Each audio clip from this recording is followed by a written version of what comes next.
government of everything. To learn just how much they twist and turn and make sure that their truth is never really known. But the actual truth is, yes, the far right do want to destroy, and they're proud of that. That's their identity. Their identity is literally to destroy the very communities that we all live in, so that the very individuals like this can then reign over whatever's left, which, unbelievably, actually even happened after World War II. It was the far right that retook it after World War II. Literally, the Nazis moved back into the positions of power throughout Europe and in America as well. That is unbelievable. That is disgusting. But that's the history of Europe. The Nazis never really lost. They were postponed. And we have, unbelievably, one of them here in front of us. And there are others. And they do live. And they do breathe. And they generally do want to see our lives destroyed. Why? Because you want to be a human being. Yeah, I'm going to say that's why. I haven't finished yet.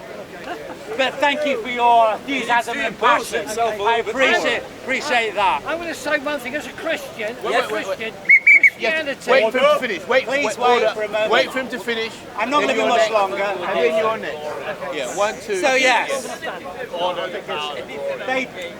what they hate, what they desire to destroy the most is your humanity. That is their overarching mission. And they use God, and they use their wealth, and they use their passion for violence. And they will destroy your humanity, leaving you frightened just to be a human being, fearful of being what you desire to be. Desire to be straight, gay, a thought which is contradictory. They will destroy it all and replace it with their dictatorship. Thank you very much. Says the man communist. Says the communist, says the self-proclaimed communist. Hang on. I've never stood and promoted communism. Never done that. This man is deranged and hallucinates. That's very sad for him. Next speaker. We need to care for these people. I'm a Christian. Yes. I believe Christianity. You don't need to get up like he does. Do what you want. Next speaker. People around. Yeah. Next speaker. Please. Christianity is about the truth, and the story of the creation, as in the Bible, and it's in the Quran as well. But what I believe is about the purpose of the creation and not the mechanics of it. So I find nothing contradictory about Darwinism or what it says in the Bible. I'm a Christian. The Bible says God created man.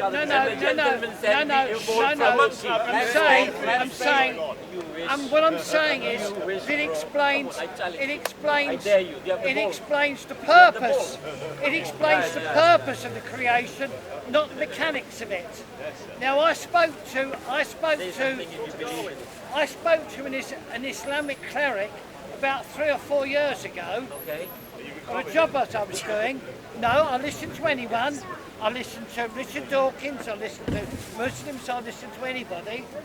And he said to me, you know in your heart when you do something wrong. And that was great, because I think when I go home tonight and I jump into bed with another man, I won't feel guilty.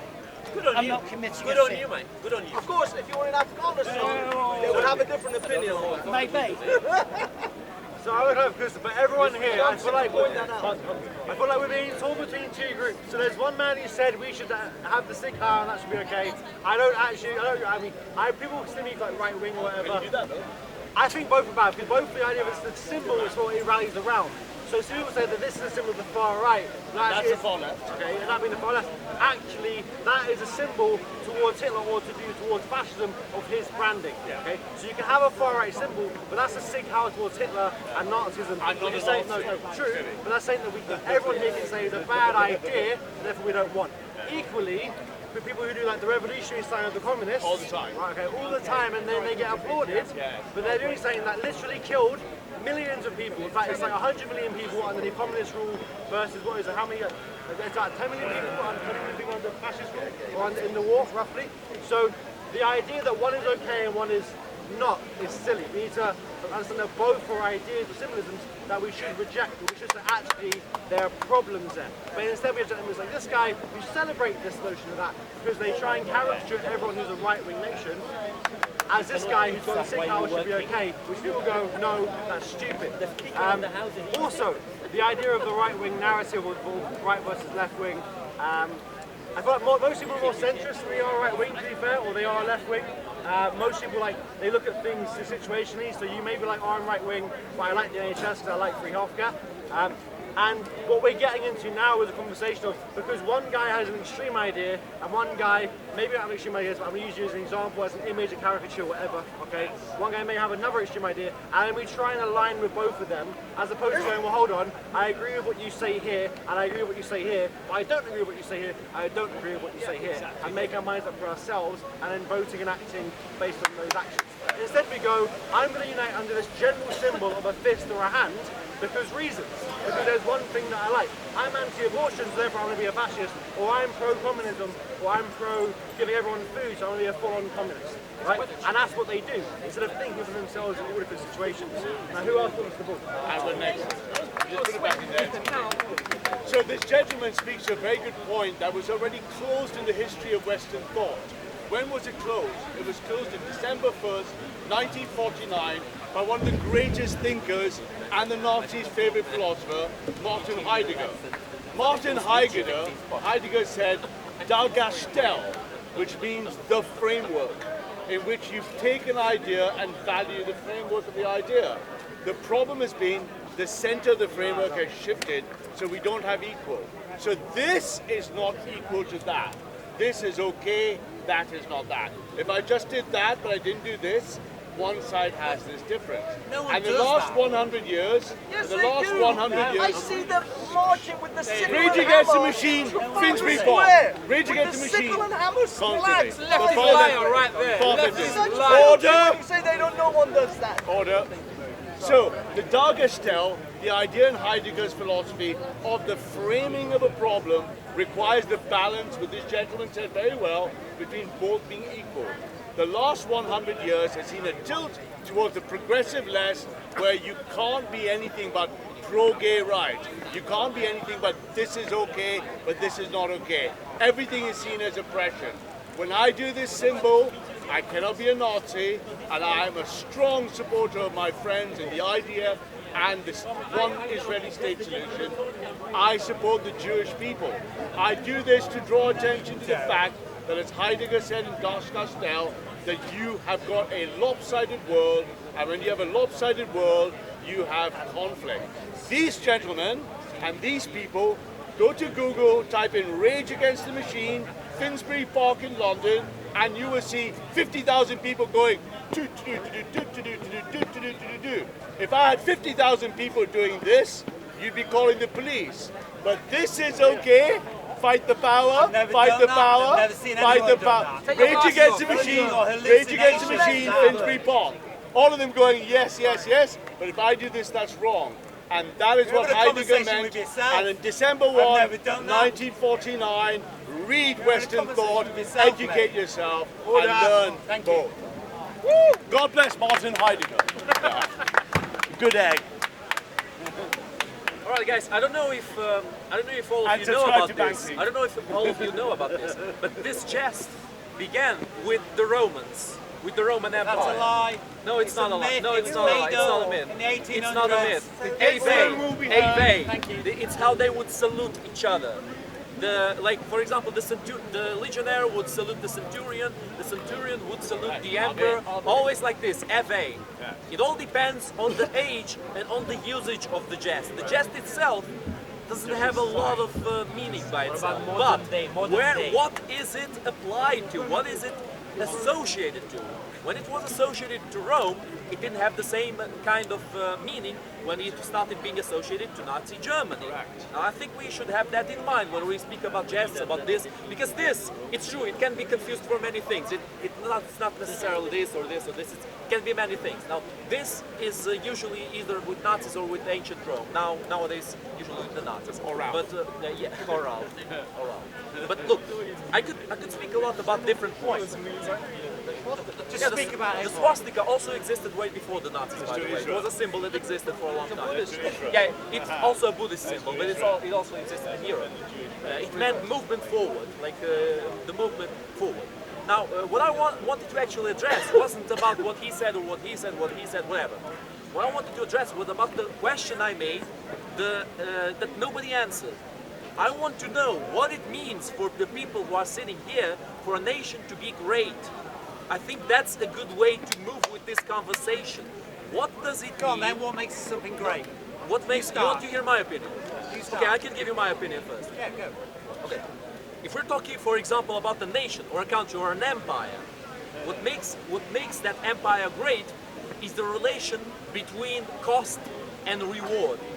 As I usually say, the cost it took to conquer the empire, to forge it, and the reward that the empire gave to the people that conquered and to the people that were conquered, to the conquerors and to the conquered ones. The reward that the empire gave to all of those people that it came into contact with. The relation between those two things. What do you want? Let me speak, please. The relation between those two things is what defines for me what makes a nation great. Because if the cost is too great, then the reward needs to be even greater. And if the reward is not great enough, then it's just not great Welcome enough. to the right-wing Austrian economist school. Oh! Then Hitler Welcome was to the great right-wing in your Austrian view. economist. In your view, Hitler was great then. Have you been listening? My Hitler. It's amazing. Have you been listening? Next speaker. I said cost and reward. What's the reward of what Thank they you. did? Next speaker. Thank you for your words. Thank you for your words. She's going to speak again. Cost and reward is his way of analysing Call him an alcoholic. morality and horrors. A horror is justified if the cost is equal to something that's beneficial to the people causing the horror. Therefore, the genocide is good. So, yes, that's exactly a far-right way of interpreting the world. And a cost of mental of gymnastics taking is there. over a country, there is no reward for the people in that country. Because what happens to the people in that country is enslavement. What happens in that country is their resources are stolen. What happens in that country? 1 second. A gentleman has lost his glasses. If you see any glasses nearby, it belongs to this gentleman. A socialist probably stole it. Right. And gave it back to the people. You wanted to give it there, weren't you? Humour, but no They were distributing humanity. the resources. Very ugly Well, combination. your resources were distributed. So what? So that's the far right example of what resources. is an action worthy. Can I go to a country, enslave everyone there, steal all their resources, then come back a happy man and a wealthy man? That's his idea. What's of yours? interpreting What's yours? What is great? What's yours? Great for him is genocide. and What's getting away yours? with it. Genocide, but Getting what's away with yours? it. Like Tony Blair, genocide. like George Bush, and like all those people of far right that commit war across the world. So what is great? About George Bush. What is great?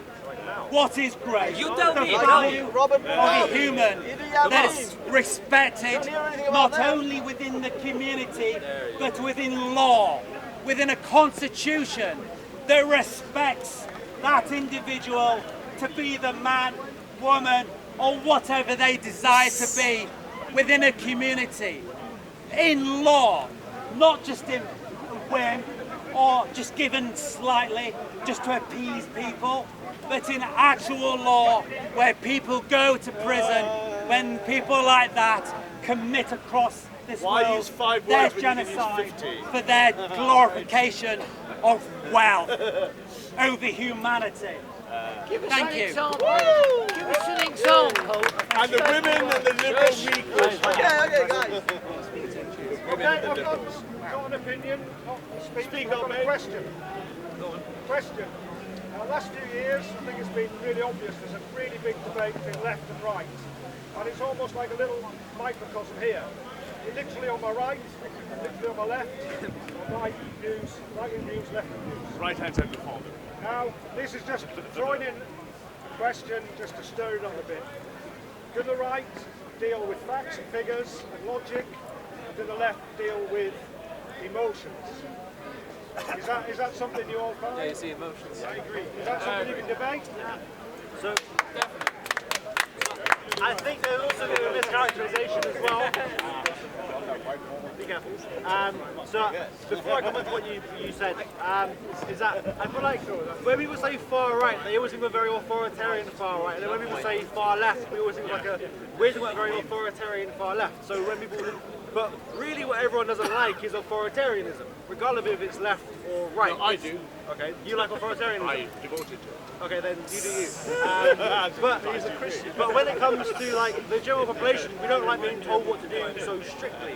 So this is where I would agree with someone here. He's against an authoritarian version of the far right, or what he sees as an at least from what I can tell, this idea of an authoritarian caricature of what it is that we may believe. Okay? And equally, we have a thing against him because of what we may perceive as being an authoritarian characteristic of what he believes. But everyone here wants to just live their life, do their thing, have fun, go to the pub, smoke their weed, have their family, go to work, come home and feed themselves. Right? It's about the nature in which we're able to do that. Going on the idea of war, let's get it down really, really, really small. Imagine you've got a family of 6 people. It's you, your wife, and you've got 4 kids. Right? There's another family, and they're a bit smaller, and you and your family run out of food, and they have shit tons of food, and they do not want to give you the food. But you don't want your family to die, so what do? You go and you take the food. This is a very, very small idea of what the idea of war is. You're going to get territory, you're going to get resources, you're going to get other forms of wealth, so you can keep your nation or your group of people going. Right?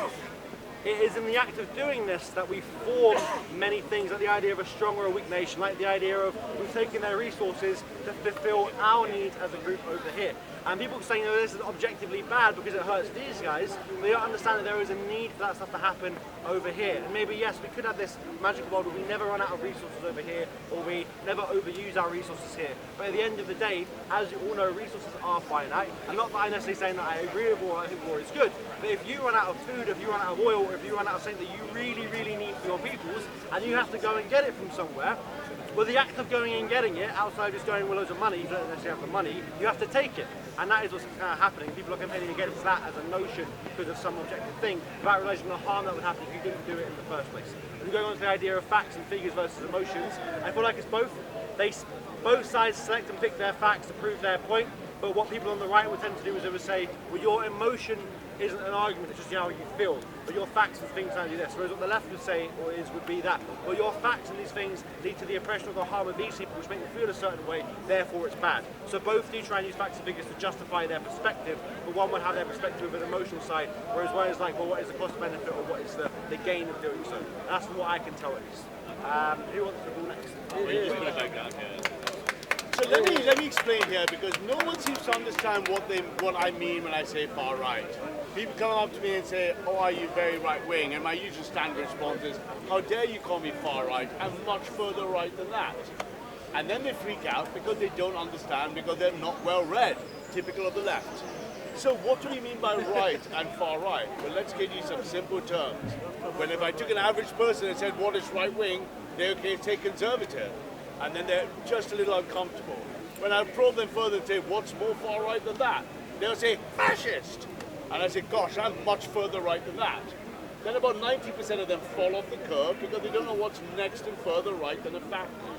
What's the next stage? No, far right. I haven't gone far right yet. Okay. What's further right than fascism? Well, is fascism white Nazism? No, it's not. Hamas is far right. Hezbollah are far right, the BJP are far right, Shiv Sena are far right. So far right is not a white thing, far right is an ideology. What's further right than fascism? The answer is monarchism. Am I a monarchist? No, I'm much further right than that. I believe much more than just queen and country. What is the furthest top right of the political compass? It is absolutism. I am a far-right, Christian reactionary absolutist. Fascism is a sellout. Monarchism is a sellout. The only solution for the far right is a single global order of hierarchy with God, Queen and country, Jesus at the top, and there's nothing to negotiate with all of you lefties on the other side. Thank you for your time. And God bless Her Majesty's realm. I might come and sit over there for a minute. I'm not that much right. I might be sitting over here. I'm afraid. You just maybe go and sit with him. Yeah, I'm afraid I'll have to disagree, Ralph. You think? I think so. I love you, bro. You can disagree. Nah, just kidding. I'm afraid I'll have to disagree. I mean, I think we do remember how the last absolutist kings ended up with the French Revolution and with Napoleon becoming the Emperor of France and taking over all of Europe. Which some people consider as to be the First World War instead of height of us. Yeah, some people consider that one, the Napoleonic War, to be the First World War because they. Anyway, what I was talking about. You see, I was trying to give some examples of what would make a nation great, in my opinion. What makes that greatness? And the answer I got for that was immediate personal attack, followed by cliche platitudes that we have heard so many times. Oh, to be a great nation, you need to be human. You need to be nice. You need to feel for other people. You need to be good to other people. Like, what is that? What is to be good? What does that mean? It's a matter of opinion. It's always a matter of opinion. The way people live, if people live well, if they have what they need for life, that is what matters. If the empire that conquers new peoples gives them a better life, then it's an empire that is good. That is why I call the Achaemenid or the Persian Empire a good empire. That's why I call the Roman Empire a good empire. That's why I call many of the Chinese empires good empires, and many other empires that were good. There were others that were more in the grey area. Sorry? They were built on slavery. What? Which empire? Give him the ball! Give him the ball! New speaker! New speaker! Sorry, but not all of them. Explain the rules to him! Can we address that? Wait, guys. Explain the rules. You speak after, yeah? I'll just quickly address that. That's not true. Finish. Because many empires that existed did not have slavery. Like the Persian Empire. Didn't have slavery. How big was this empire though? Sorry? How big was this one? The Persian Empire. Bro, you don't know the Persian. Oh, fine. The Persian Empire went from Turkey until India. From Egypt until Mongolia, something like that. What about the Belgian Empire? The Belgian Empire. I don't really like the Belgian Empire. As far as I remember, the Belgian Empire was what caused the extermination in Congo. I don't think it's a very good empire. I think it's a malevolent empire. Sorry? Yeah, it's a malevolent empire. Yeah, it's a malevolent empire. Yeah, it's a malevolent. So how is this idea of conquering somewhere being great when it leads to the death of 10 million? Okay, you weren't here a while ago, so I'll repeat what I said a while ago. Now, what makes an empire great is the Are relation. you asking questions for information, or are you asking rhetorical questions? It's okay. IC3. Okay. IC3. I'll just answer real quick. The thing that makes an empire great is the relation between the cost and the reward, both for the people who are conquering and for the people who are the ones that are being conquered. If the empire gives a better life to the people that they have conquered, like a better civilization, a better, more developed technology, more developed style of living, more, hygiene, a better way of living, then it's a good empire. If they just destroy everything and destroy everyone, and they don't care about the people they conquered, then it's not a good empire. That's why I give an example of an empire whereby the sort of counterpart has benefited from being conquered. The Persian Empire, the Roman Empire, the Chinese Empire. You want other examples? You need more examples. The British Empire. Well, the British Empire was more of a grey area. It didn't really... Grey area. Yeah, it was more So of a the grey moral area. cost there is, we'll just ignore that. No, look, the British did build a lot of infrastructure. No, listen, hear me out. Guys, you want me to answer or do you want to talk to each other? If you want to talk to each other, I'm not answering. Thank you. Let him speak. The British Empire did build a lot of infrastructure in the countries that they conquered. It's true. But the British Empire also treated many of the peoples they conquered very badly. And some of the peoples they conquered did not really benefit a lot from the infrastructure they built. So it's more of a relation between the two. You know what I mean? It's not a very clear cut. Now, if you want more of a clear cut, then we can talk about the Belgian Empire, as you said, when they were exterminating the people in Congo. Or we can talk about the Mongolian Empire, which for me is the worst empire that ever We can existed. talk about the president. Yes, that's all very well, but what time is dinner being served? This is what the far right fight against, this liberal malaise. Are you the man that says Tommy Robinson's an extreme Hold left up, round winger? up, please, round up. And Anyway, your point yeah, is, I'll round up. and your point is, you want to speak next? Yeah, if you don't realize what I mean by an empire that was great, then I'm sorry you haven't been paying attention. Because I'm not talking about exterminations being good. I'm not talking about if you kill half of the It's not population. about what you're saying. Nobody cares. Wait! Nobody cares. Wait! Fuck! Yeah, round up. I can't round up if I'm being interrupted, Hurry man. up. Come on, guys. Hurry up. You just arrived here, man. Okay. But if you want to talk about the Roman Empire, You like The the offer, salary wait! roll? Fucking hell! If you are making the wait! Jesus Christ, let me Let him finish his Go point on. now. Yeah. Oh Because there's my other God, shut up, speakers. man. There's other You love the speakers. sound of your own voice. Yeah. I'm trying to finish. Yeah, you can have a chat with him To somebody personally. else. I don't care about the. Look, I've been most of this conversation. I've been listening. No problem. Now my point is, if you give the offer, will you exterminate half of mankind if you can bring peace to the other half? That's a false offer because there is no absolute peace, there is no perfect regime, and there is no absolute answer. That's a false offer. So extermination will always lead to a bad empire. That's what I have to say. Are you available? Next. Come on, tell me what you got to say. Do you mind if I take it next? Go ahead. Do you want to speak? I don't forget, it's just like, it's just a sad conclusion. It just makes what you're saying makes me sad. It's not something that I want. What do you mean? It makes me sad what you're saying, like the conclusion of you telling me that like it's fatality.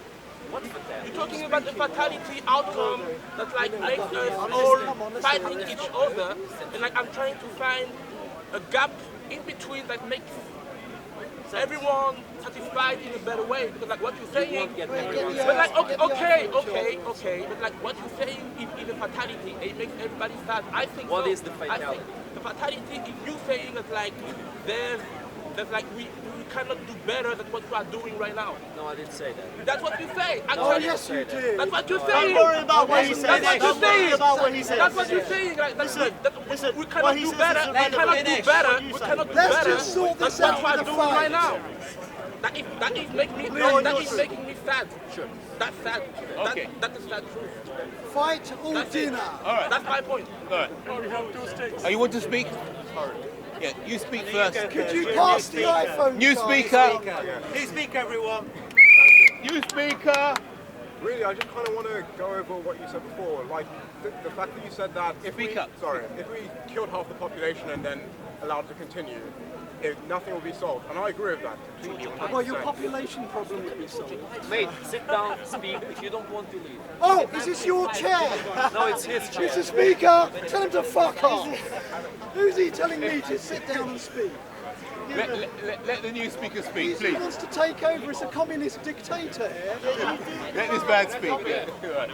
No, he's my brother in arms.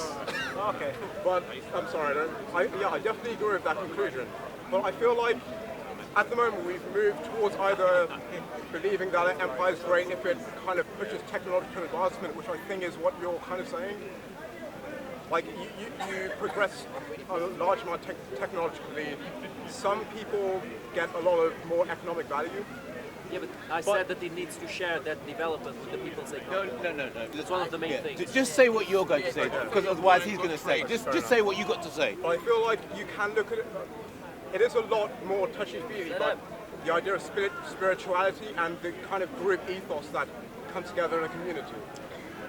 is something that I feel is neglected in your argument. Yeah, because it's irrelevant. But anyway, next. Okay. You gotta go straight, my friend. No, could you touch on it later on? Why you think it's relevant? Do you want to say something? I'm done. I've made my point. All right. Then I'll take the floor then.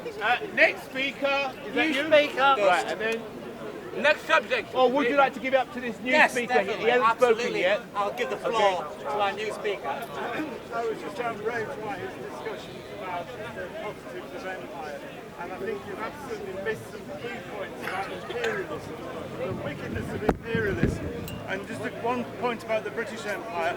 Whilst the British Empire was dominating the world, the working classes of this country were doing 12-hour days. They were sending children into coal mines and into factories in the north of England, and they were being treated absolutely abominably. And I just find what you said on Gentlemen, I had 2 jobs. absolutely outrageous. And I'd like to just move on from that point to talk about some more current issues. Guy Verhofstadt saying that the world is turning into a place of empires, that he was turning into a place of that the world is turning into a place of empires, and that's what the European community has got to excuse me, I'm speaking, that the European community has got to respond to that. And all I'm saying to you is, I regard the EU as the modern incarnation of the Roman Empire, with the same problems that were going on before: lack of representation, lack of democracy, and people's individual rights being snuffed out. Thank you very much for your words and contribution to humanity, rather than taking humanity away. Yeah, so, I mean, this is unbelievable. It's 21st century, and we're still having discussions like this. The empire, somehow, is fan-fucking-tastic because they gave us the toothbrush. That justified my family being murdered, because I got a bloody toothbrush. Yeah, I got a toothbrush. Sit down. That's what he's family members promoting. if you have We murdered? civilised the natives. Yeah. Yes, we slaughtered You have sunglasses 95% of the natives. We slaughtered 95% of the natives, but we gave the other 5% a toothbrush, so they had clean teeth. They're fantastic. That's his idea of a successful life. They're the 5% that were left that we didn't murder. We gave them a bloody toothbrush. That's bloody awesome. That's civilization. That's how the white far right do it in life. That's what they do. All empire, by very definition, is a war on another country, murdering people. Because if you want to make those other people better, like our far right gentleman says, then you just fucking sell them a toothbrush. You don't need to go there and murder them and give the 5% that are left the toothbrush. You can sell them the future. You can sell them doctors, nurses, teachers, advancements in technology. You don't need to go there and murder them, but in his head, yes, we do need to go over there, civilise them, murder them, steal what they've got, and then give them a toothbrush. Well done to Pav. This is welcome to Pavlov. That's him. That's the kind of murderer that he's proud to be. That's the kind of man he wants us all to end up being, where murder is just a natural part of making other people's lives more civilised. The pure madness. Thank you very much. Thank you, Charles Manson. Thank you. You want to speak? Who'd like to speak next? But you mischaracterise the time so poorly. You hold a modern day worldview, how we've been able to get to where we are now, with the machines that we have now, the technology we have now, and you're applying that as a value system before we had those machines. Oh, another bloody northerner. Yeah, bring it. Right, okay. So for example, if people talk about like, oh, kids work in the mines, okay? Kids worked in the mines at a time when there were no machines, there was no education, they had nothing really to do, and their families were starving, they were hungry, they needed more income, and so therefore kids could go to work in the mines. Fourth, Yeah, no, I'm with you. That's not true. Just ignore. Okay, that's not true at all. No, it makes sense what you're saying. So, for example, and so if you want to look at, say, British minds, okay, that's a good example of where we got involved, we removed child labourers, we got more involved in schooling, and then lots of shit kind of happened. But if you look at other countries like in America, in Europe, where they kept child labour, but child labour naturally ended because technological advancement. It ended because schooling became more improved and more accessible, right? So there was things for kids to do to improve their lives. That wasn't just go into their minds, make some money because you've got to buy bread at the end of the week. No, it didn't. They just made child people work not in countries of other countries. Let the man finish his point, and then you take wait the for the ball. ball. Hello, And I can wait deal with for that the point ball. as well. This is true. So, for example, we have now exported our child labour from, say, the UK to Taiwan or some other country. But the thing is that that country hasn't gone through the same things that we have gone through in terms of industrial revolution in the same way. It hasn't got to the same stage that we're. Now, you can have an argument. You can say that we're artificially keeping them in that state because of abuses that we want to do. Or you can say that they're going through the same thing that we went through, and that they're using that system to bring their people up. There's a man here called Haiku, or I don't know how however you pronounce his name. He's over there. Hi, IQ. Ask him about China. I'm not actually in agreement with him all the things that he says, but he talks about some very, very interesting things about what China has done with its workforce, how it's shifting, because it had to bring the money in, it had to get workers people, it had to give them an income, it had to give them the ability to feed themselves in their villages so they could survive, and then once they had that income, it could then go into other things. It's the same in Tibet, it's the same in Sri Lanka, it's the same in areas in Bangladesh, it's the same in areas in India. Okay? So if anyone else will take it. But this idea of applying modern day values hundreds of years ago, do you know what? No. Yeah. Why are you clapping that? Don't clap. Why don't clap this? Because you're. Don't clap this. Next. I'm with this fella. What he just said. That's a terrible start, but carry on. Listen, it's always the monkey. There's not a saying the monkey on my back is for a reason. So, are we going to deny this man what he just said the truth? The truth hurts, let's not fucking deny it. China became something out of nothing in pretty much 10 years. No. No. Government investment. Stop. No. Year after year. Stop. Stop there. All right. Let me just get to the point. Let me just get straight. No point. Let me just get to the point. Stop disturbing him. Wait for the ball. He's got the ball. You boys, I like you lads, yeah? I like you lads. Was that a racial reference? That's Lads? How is lads racial? Speaker will be heard. So, you name me one black man that has succeeded without a white man. Sid James. You want to go there? Don't answer. No! No, it's a silly question. Don't go there! Don't go there! That ain't me. Now, what I'm saying is, That's a racist right here. He's a racist guy. Let him speak. He's racist. Wait for the ball. Wait for the ball. He can be what he likes. He's trying to wind you up. What's his name is trying to wind you up. I'm saying He isn't trying to have a conversation with you. He's not going to Just trying to wind you up. That's all he wants is attention. Unfortunately, I'm saying He just wants attention. Free speech. Bullshit. Wait. Calm down. Let him speak. Let him speak. Wait for the ball. You got it there. How long we known each other? Right, go on then. He knows. You ran out of fucking time a long time ago. Oh, sorry. To call the racist guy just shows you up for what you are. I mean, I've known this guy for a good little while. And he fucking hates you. He listens to what I've got to say. So, how do we deal with the situation that we've unfortunately got? So how can we work together? So I'm telling you now. well, Christ, normally if I What are had you that. telling us now? I'm telling you now. Let him finish. Solutions, yeah, Let him finish. solutions. Eventually destroy it after. That's how we got Because it. unfortunately, the black man as a civilization has done for all. Don't indulge the idiot. So if somebody Don't wants to indulge the say that I'm idiot. wrong, the black man has No, done you're nothing. not wrong. You're just intellectually retarded. And Which is slightly There is different, no argument but with an generally idiot. has the same result. Right, so the black man has done nothing. If somebody wants to tell me, oh, he's done this, he's done that, well, go If on. you'd learned I'm to willing read and write, you would feel different. So the argument that I'm trying to make is, how can we work together for us working to do something? Rather than look at it, it's like, oh man, that's so shocking. Like everyone around is like, oh my god, that's so shocking. Anybody anybody here wants to tell me what a black person has done, what a black man has done, I guarantee you they've done fuck all. In what way? Ghanaian Empire? Egypt? No. Have you finished or are you still talking? Okay, right.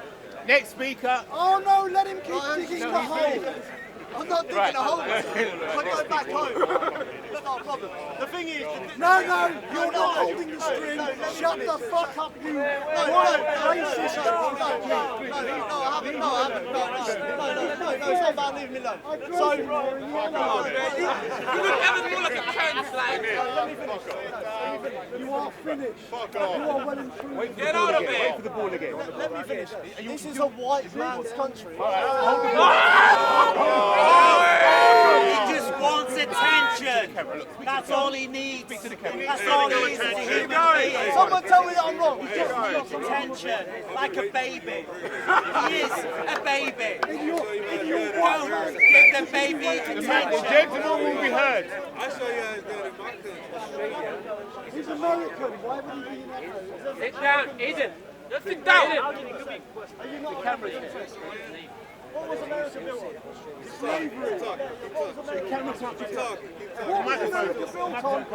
I don't know how many times I need to speak about this. Not yet. Wait. Let him speak. Sit down.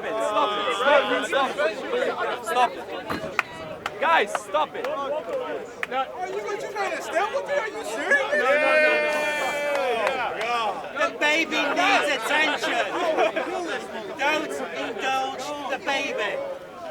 Free speech. That's all he's got in life. Free speech. He's been miserable and hate. Don't indulge it. Yeah, and look That's at all he yourself, has. man. Look at Don't yourself. indulge How are it. you acting? Have you not acted to me the same way? Have you not told me I'm part of the white far right? You've been just as racist to me as he has been to the black guy. Don't indulge it. Don't indulge it. Don't engage in it. That's what he needs. He needs that. That's all he has in his life. Of course. That's all he has in his life. All he's got. Look at the misery and violence. It doesn't matter.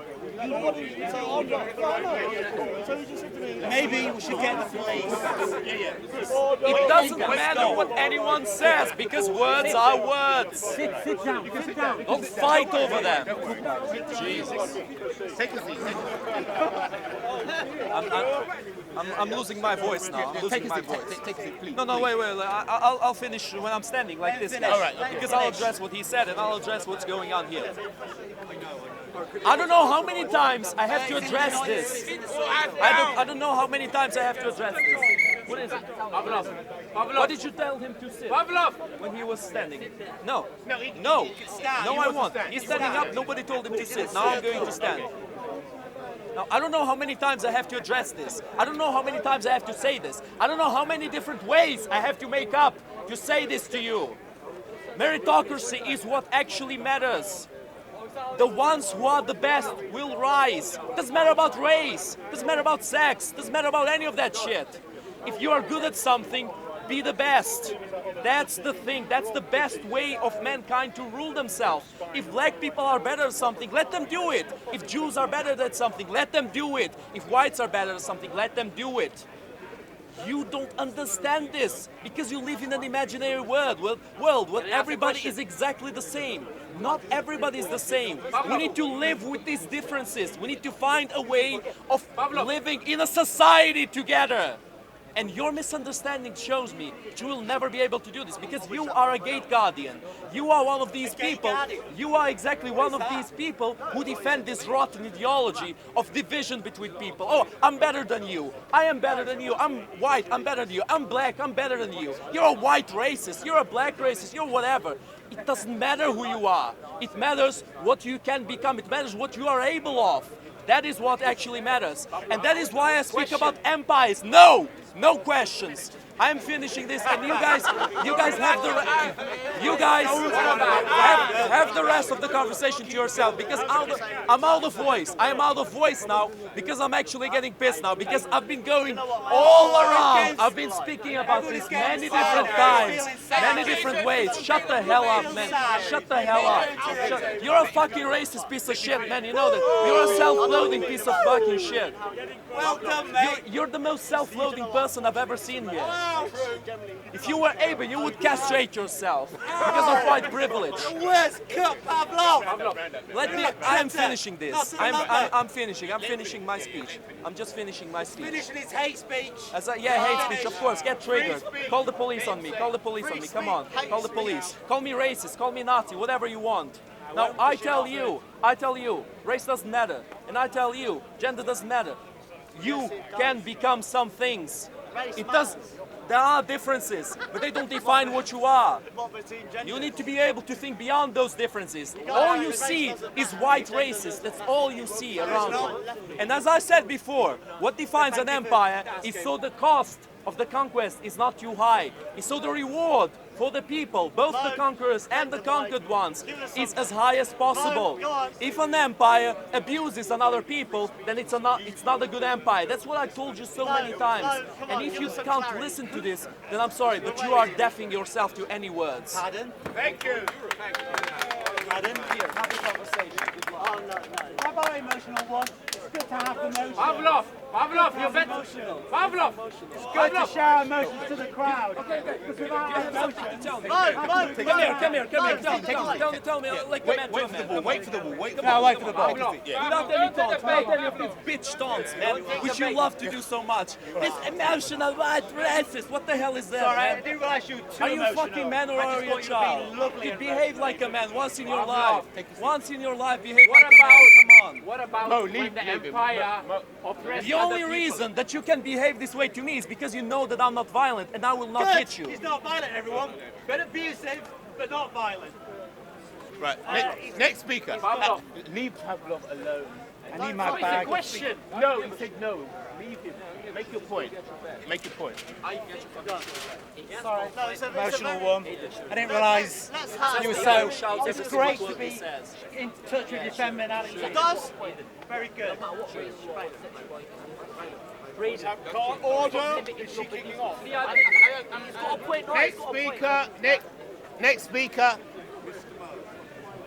I think when Braden talks about when he said what he said, that I think we should understand that so many people in this country have the same ideology, because when we look at the Brexit, Unfortunately, they don't. no, they have. If we get out of London, and if you go to the Leeds and all these parts that has been neglected for such a long time, people have those views, because I can understand when he sees You think they have their views? no, but you just said those views. I wish they had, but they don't. They have. I've met indulge them. him. I've met them. People like you that have same sort of ideology. They think you've been done wrong. You have been marginalized, and you think like that. Thank you for telling me how I feel. Yeah, that's what you said, isn't Are it? you not saying exactly the same thing every time you No, speak? but I understand that why. Because when he looks around, that other nations, other people come in this country, and they see them that they live the life they do, and they say the things they say, and he thinks that he's been left behind by the politicians who have let other nations, who let free people to come here. No, the Brexit happened like that. The majority of the Brexiters voted because of immigration. Yeah, they don't want people like you here. No, it is. It is. The one thing that the Brexiters, 17.5 million people, if you ask them, what is the top of the priorities that you have voted because of the Brexit, they will say, immigration. That was number 2. Immigration. No, it was number 2. So they feel like that. But he doesn't understand that. But I think he doesn't understand that the big companies and the politicians of these countries, they go out to other countries and they bring the resources, they bring the best people for this country to make this country great. And when people like him left behind, then they thought that it's because of the immigrants. It's because of the immigrants who came here. They have 4 hours of waiting in NHS. Their kids doesn't get places in their local school and everything like that. They will think like that, but they don't understand that if the source of the evil is the capitalist society that have created this thing. No, of course it is. No, it isn't. Thank you for talking on my behalf, sorry. Don't you think that? It's because of the immigrants? Well, Brandon. I like him though, so I'm not going to try and verbally assassinate. So is it because of the immigrants or Thank not? you for... Don't you blame the immigrants? Don't you blame the immigrants? No! You just said what a black man have done. Yeah. That's got nothing to do with him. It is. That's worldwide. That's worldwide. If you want to talk to me about the blacks, I can talk about the blacks. What you just said to me about how I feel in my own country. Of course, you do. I haven't even got any children. You're talking about my kids not getting a place at school. I say generally, not just you. There are people. Only got kids that go to school. No, what I will say is that we are accommodating people. The English man is accommodating. There we go. Massively accommodating. You don't realise it. You don't talk about it. Nobody else wants. You want to talk about the bad points of the English man. There's not that many. No, but you need to understand the bad point of Englishman. The Englishman went around the world. Don't argue with him. Let him speak. The Englishman went around the world. Don't argue with him. Leave him. You wasn't there. I wasn't there. Was you around the world when the Englishman went around the world? Can I stop? Say again? Yes.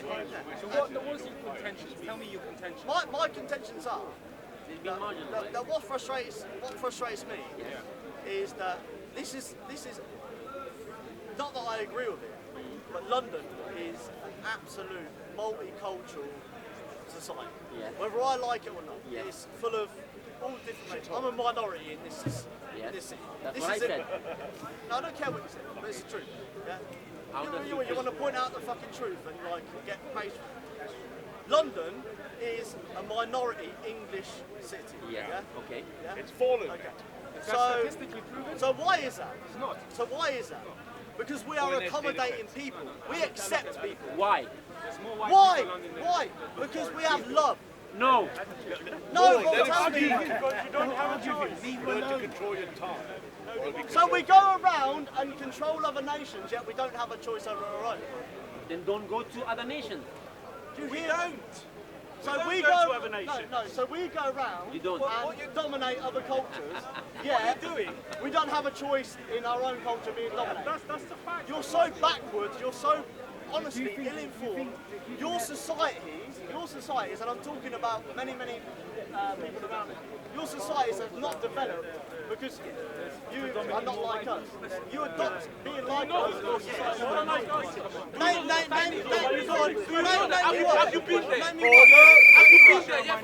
The gentleman will be heard. Let him speak. Let him speak. London is turning into a shithole because of scum that's come here. Scum is here already. Isn't here already. Did you buy a mirror? Say, Brayden. Say it. No, but you're wrong. You're wrong. How I'm wrong, Brayden? You're wrong. You're wrong. Because you won't let me say.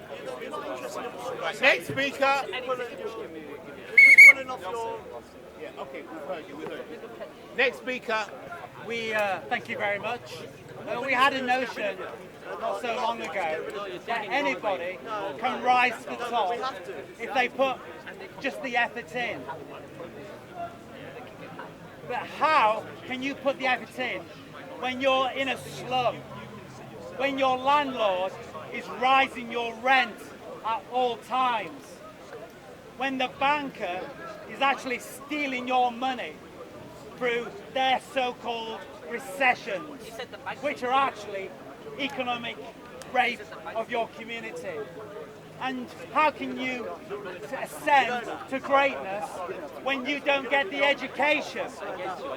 You need a functioning society to be able to rise. Miracles don't happen. The only way to make life function is by funding free schools, free health, Yeah, free fucking. then we can have the situation which was pointed out earlier, where if you do try your best, then you will rise to the top.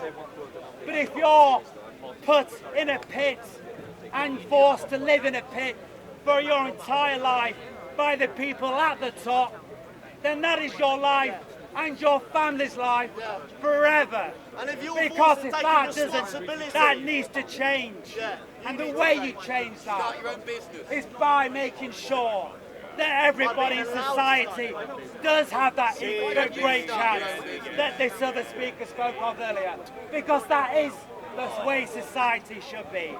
But it isn't going to happen by empire. Thank God. Because empire murders en masse.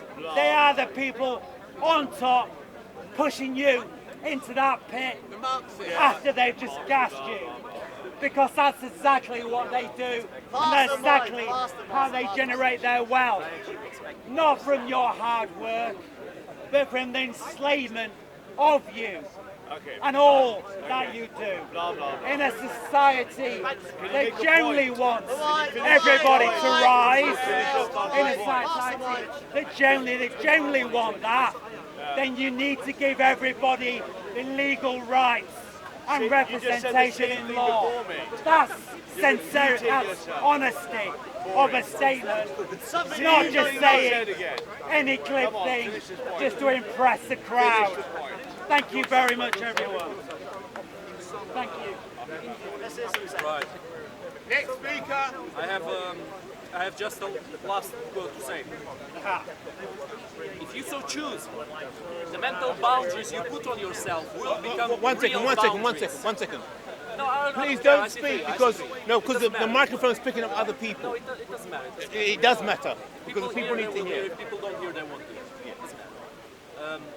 The mental boundaries you impose on yourself will become real boundaries if you completely commit to them. If you completely commit to making them the real boundaries that prevent you from doing what you want. And if you want to be useful pawns, fight each other, kill each other, black, white, just destroy each other as much as you want. It's your choice. I'm not going to try to change your mind. I can't change your mind. Next speaker. Next new speaker. I've listened at the dust. Thank you. And I don't know, every time I hear Dust speak, what happens? Like, you guys do something from the 1940s and 1950s, where he punches up these pictures of the impoverished working class in this country who are being kind of like treated like slaves and they need to break away from all of this. I don't think Dust quite realises what a very rich country this is. And our poor, compared to the pinnacle of the world, our poor are still at the very, very pinnacle. And I think what Dust is interested in is sowing division and envy. And I don't know where he still lives in this idea where there's like the coal mines and the pits and all the rest of it. We have social media. Start your own business, use PayPal, use your intelligence. Anybody can dig themselves out today. They have the means to do so. And I'll tell you what, this is... Google will buy you out. Well, you know what, whatever you do. See, look, I don't have any education.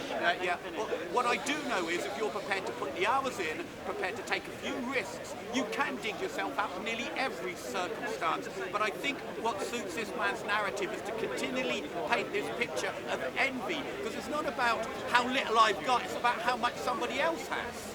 And instead of looking downwards and saying, you know what, I am so bloody fortunate to be living in this country, be able to have 3 school meals a day, go to the NHS, go to the dentist, etc., etc. He paints this bleak picture. Tell that to the nurses in the food bank. Yeah, well, tell that to somebody down in Ethiopia, or tell somebody in an Eastern European country, or in China, or all the rest of it. We want to bloody well appreciate what we've got, start to share it, be a bit more generous. Just one other thing we were talking about. my friend here and the way that he speaks about what has the black man done and the white man's done this, and those kind of conversations are minefields, and we're all ready to be triggered. And much, no, can I just finish this? Can you say, very last can bit? you No, tell no, us? God, no. Because what I do want to say is there is a mixed bag in every one of these conversations. The white man has committed awful things, but the white man has committed great things. The black man might not have committed, might not be responsible for all these scientific things, but he hasn't done the bad things that the white man's done. So he's innocent on those things. So instead of us pointing to all the bad things each one of us have done, which are true, what do I want to think we need to do? We need to get 360-degree spectacles and say, you know what, yes, my relatives have been guilty. I personally haven't been, but they've also been one of the most generous people at the same time. So, I don't know, dust. Oh, Pavlov, I think, was so right. Anyway, God bless you. So where is Braden coming from? Where is he getting his views from then? Well, he's had a few to drink. He's an alcoholic. No, but we say when he drinks, the truth comes out. He's not that well informed. Let's go. Thank you. Why he's not well informed? So it was Next speaker.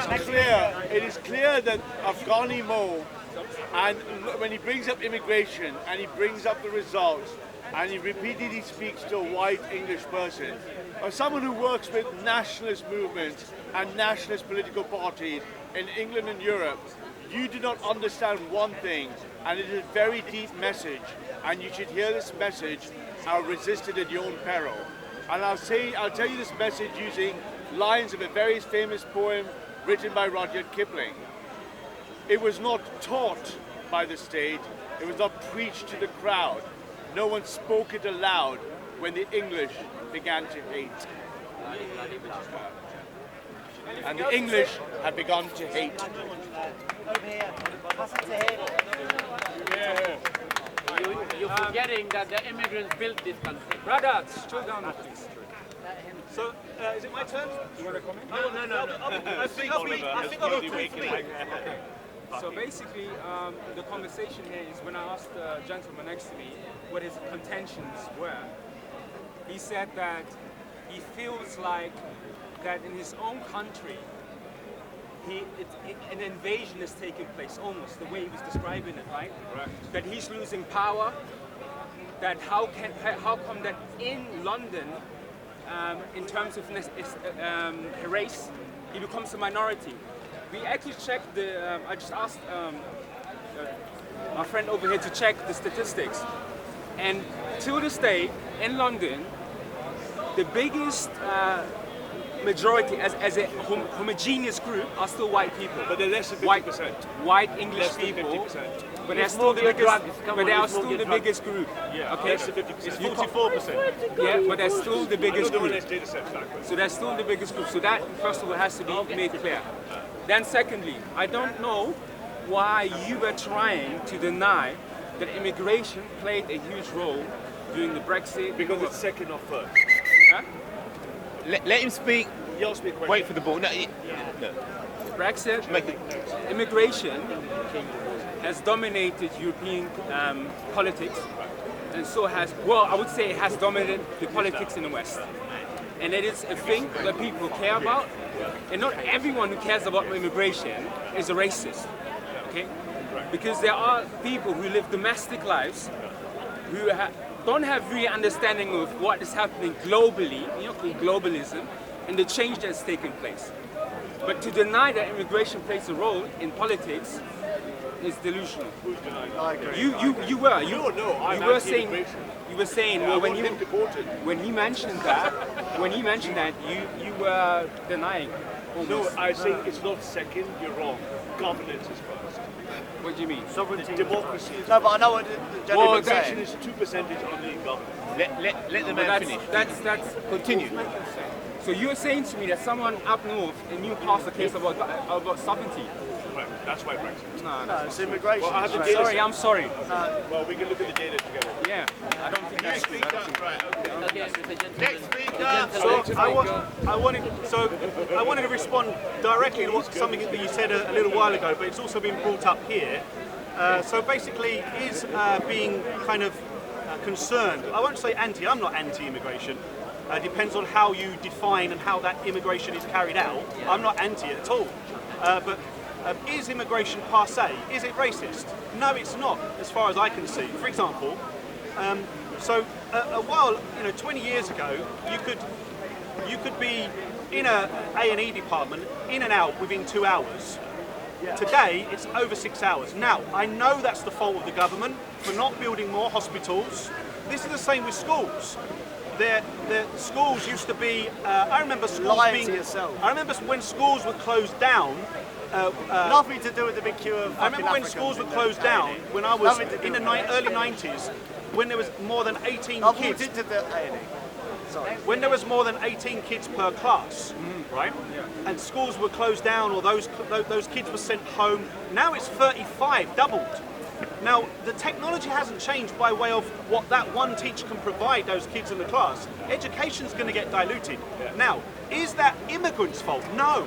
Is it the government's fault? Yes. But as soon as you have a vote about the quantities of people in classrooms, the quantities of people to use the hospital, you're immediately called, as you did, sir, you call them a racist. The media do it, the government are doing it, and the government are doing it why? Here's why. Because it's a capitalist. I'm a capitalist, by the way, but everything has its extremes. Everything. For example, water. Clean water. You can still fucking drown and die.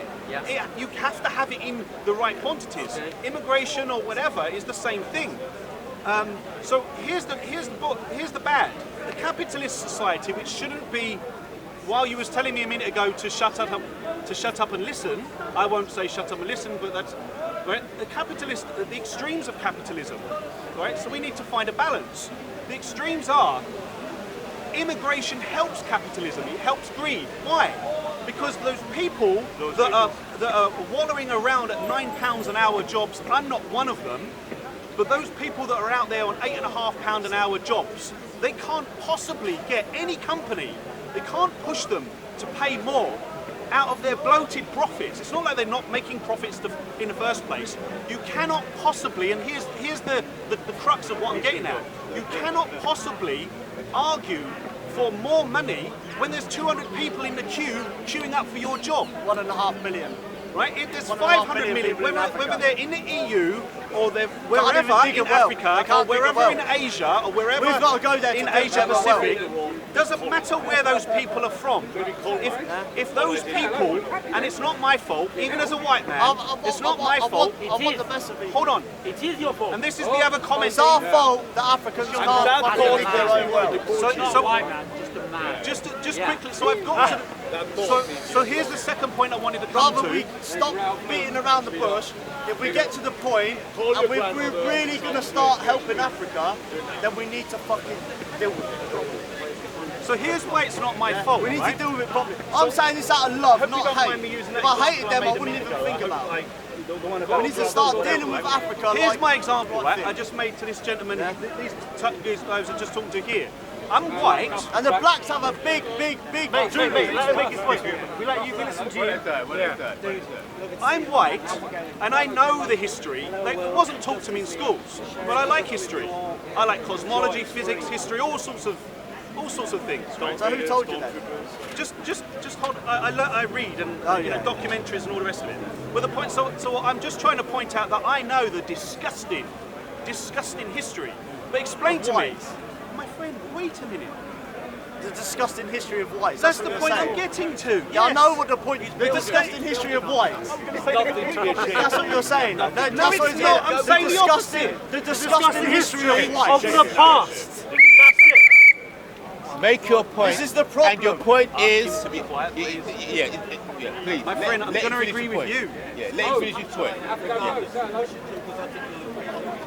I'm listening. I feel like I'm dragging it out because I've been interrupted several times. So here's my point. As a white guy, in summary, as a white guy, I know the history. Yes. How the hell is that my fault or anything to do with me for being white? Because if it was, when I see a guy up the road, happens to be a black guy, selling drugs to kids. If I was to, now this is very contentious, but let me, right? If I was to blame this gentleman here, and he knows I don't, that's racism. I'm blaming black people for what a black guy has done. Yeah. That's disgusting. I would never do that. Yeah. But that's what you did earlier. Yeah. You blamed white people Yeah. for what a white has done. you That's benefit exactly today. what you're doing. So do you. Well, you so live do you, here. though. Yeah, but you're right. You should leave other countries. People won't come here. The whole of People won't come here. Get the fuck. He always says this country, not my country. Okay. You have no fucking laws. Next speaker. I know. So I want to form the idea. Mr. Maga, he's talking about the idea of collective guilt or collectivization of guilt and privilege and that kind of shit. Okay. In the same vein about if there was a drug dealer who was black, we wouldn't blame these boys here because they are black. We would blame the person who did the thing. When we look through history, every nation, every group of peoples has done horrific things to other people and people within their own borders, right? But yet we put a blame and a burden on some people over others. So for example, if we talk about the slaves, we're always talking about we were selling slaves, and we're always talking about I'm about to mount a defense. so if we're going to be going down this collective blame game, then everyone has a part to play, every group has a part to play in this idea of collectivized guilt, collectivized shaming, okay? Whites in Russia were slaves because they didn't have the same access to black slaves what we had in America, in the UK, in the West Indies. Indians were made slaves and taken to Africa because they took the African slaves out of Africa and fuck it, let's take the Indian ones there. And who were buying the slaves in Africa? Oh, it was Africans. Who were selling slaves in Africa? It was Africans. This idea that there's only one group and that they should be the ones punished for it, and that's it. It's part of a game. It's part of this idea of attacking one group or making one group feel bad so you can push your agenda, a victimized ideology. And I will agree with some of the things you've said in terms of, okay, the idea that some people may have benefited from certain things and they may now continue to benefit from certain things. But you do not say that because, let's say me and you benefit of living in the UK, that we're somehow actually responsible or evil because some person over 100 years ago did a thing who happened to share our melanin count or our hair colour or our eye colour, and that is the problem that at least I'm experiencing today when I'm in conversations like this, and to deal with the thing that you said about the 44.9%, and yet we're actually still a majority as a homogenous group. Yes, we are a majority as a homogenous group. There is no other group that is larger than white English in London. But as a population of whites versus other groups in London, we would therefore become a minority less than 50%. Okay? And if Tokyo were to become a majority other races, okay, and not Japanese, there would be questions around it. Why are we not? Why do we not have to question it? Why do you just have to be like, oh, okay, so after you. So let me start with a single proposition in defense of white rights. And I'm going to quote the Dalai Lama, and I'm clearly the most far-right person in this pod. We must secure the existence of the Somali people and a future for Somali children. We must secure an existence for the Japanese people and a future for the Japanese children. But when I say we must secure a future for the English and a future for English children, it is racism. It is racism because the English have done something in the past. And we will make the statement backed by the Dalai Lama as your moral authority that the Somali people have the right to Mogadishu and the Japanese people have the right to Tokyo and an Englishman has a right to the capital city of his country, and that is not racism, that is self-determination. And we hold these truths to be evident, that the Somali people have a right to be supreme in Mogadishu and an Englishman has the right. And if the Englishman says, hey, I get along with my Afro-Caribbean brother, I like Bob Marley, we play cricket, that's not racism. But if I see a clearly Islamic immigrant from a country that has no cultural history between the tribes, telling an Englishman in England what he should do in his own hometown and accusing him of racism, I have just one word, deport. Right? Thank you. Somebody disagree with that? Can I respond to? I'd love to hear somebody disagree with that and why. Not everyone. Of course, this keg is Don't speak for everyone. Almost everyone. Speak for yourself. Bro, do you want to sit down? Do you want to sit down? Join. Don't talk from outside. Listen, basically, just to respond to how is that controversial? Mate, I agree with a lot of the stuff that they say, right?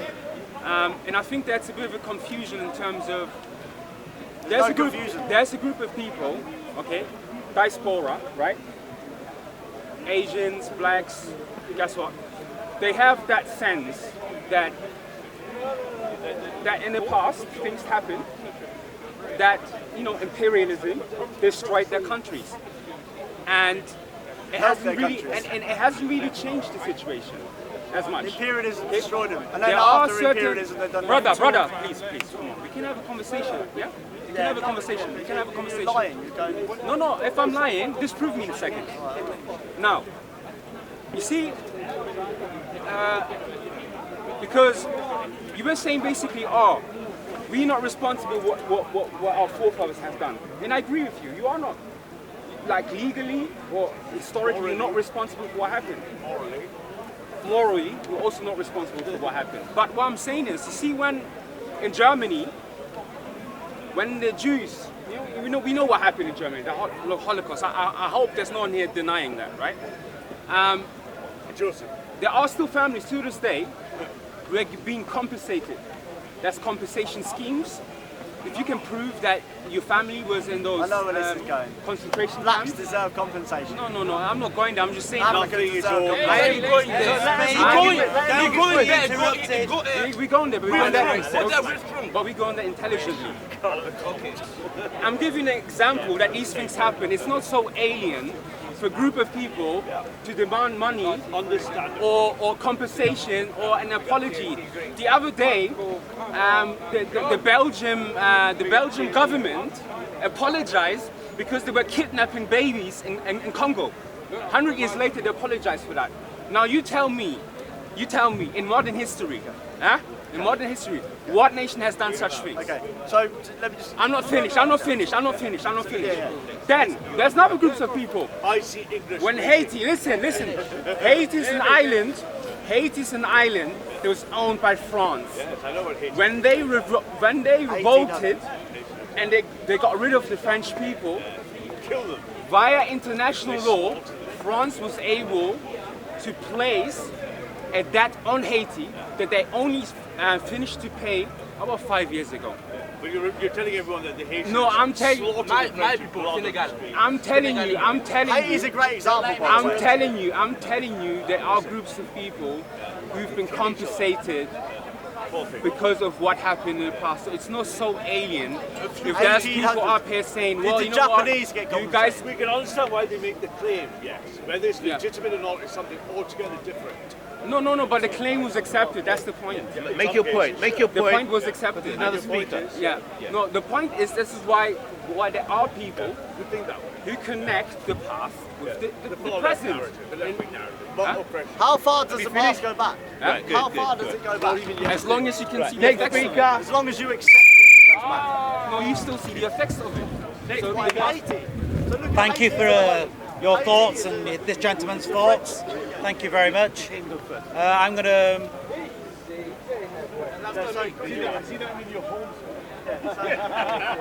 I'm going to discuss the points this gentleman on my, ironically, left brought up.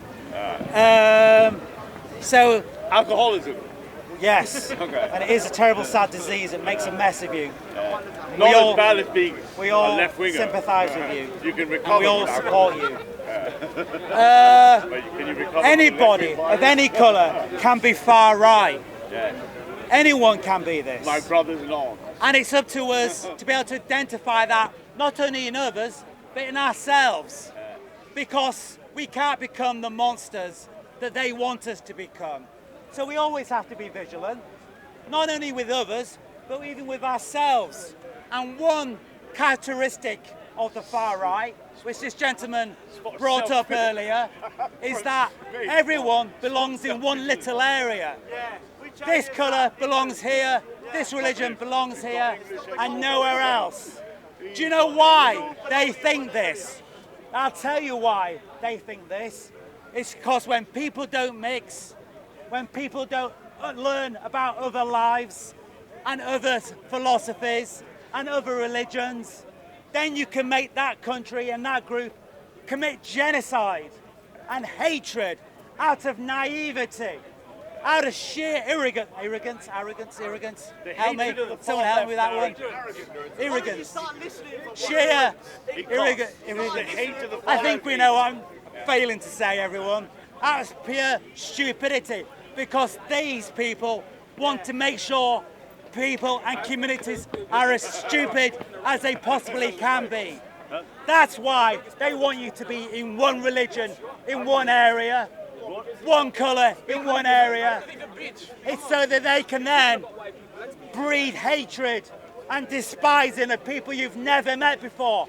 Because it's easy to do that. And it's easy to kill people that you have no identification with whatsoever. Which is why mixed communities, they hate mixed communities. They hate mixed schools. They may hate anything where human beings discuss life with different colours, different creeds, different ideas and philosophies. They hate that because then they can't justify their genocide. Thank you very much. Thank you. I want to ask you both one question, then you can do your responses, okay? Because earlier on, you're saying he doesn't want mixed communities. No, I didn't say that. Okay, but he didn't say that. Earlier on, he said that he don't. White should be in England. No, you're taking one thing he said out of context of all the things that he said, okay? So he said he's happy with mixed communities and he wants people to come over, but he wants them to partake in the place where they go to. So his example that he actually gave, his specific example was in the case of Afghan, no, okay, come over wherever you want to come over to, live in the UK if you're from, say, the Middle East. You said two quick points. Okay, okay. Quick response, Mike. Okay. But if you then do not try and assimilate and you try and dictate onto that land your way of life, then I don't want you here. Who's trying to dictate? Who's trying to dictate? No, but you dictate within your own land. Okay. But so my question is what, do you believe that we shouldn't have a mixed society like we see right here? And do you believe genuinely that he believes that he doesn't want everyone here to be mixed? That he's a brown man in a white Where man. does mixed end? Okay, so let me ask you a question here, which most quicker than I was hoping for. Let me start with a simple piece of observation. And as a non-white person, I can speak for white rights. What are you going to call me?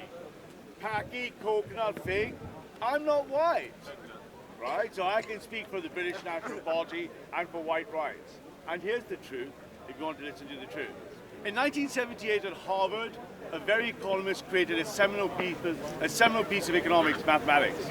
It's called On Micro Motives and Macro Behavior. And what it said is, to your point, some people have a natural preference to live with others and not. So in New York, the Italians don't want to live with the Jews will live by the blacks won't live by that. All races have this. And what he found in a seminal paper was small micro motives create structures. What structure, let me finish, what structure are we speaking about? What is a country? What is a fucking nation state? Until the 30-year war in Europe, there were no nation states. There were the collapse of the empires, colonizing, taking, under feudal control, until the 30-year war, where the first 6 nations were created. My wife is German, my missus is German, 40% of the German people were actually destroyed by killing each other. So 40% of the German people killed each other on their handover, and the nation state was born. And what does nation mean? It comes from the Latin nativa, to be born of. And from that principle, the kings and the queens and the empires gave power of self-determination to a people in a place. How many times do we in a place.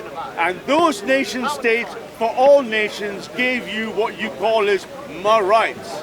And the white people have white rights, and within the white people, the French people have white rights, and within the German Bundesliga, the division of the Germans have rights. So a Bavarian says, Servus, because of his Christian past. He does not say Guten Morgen.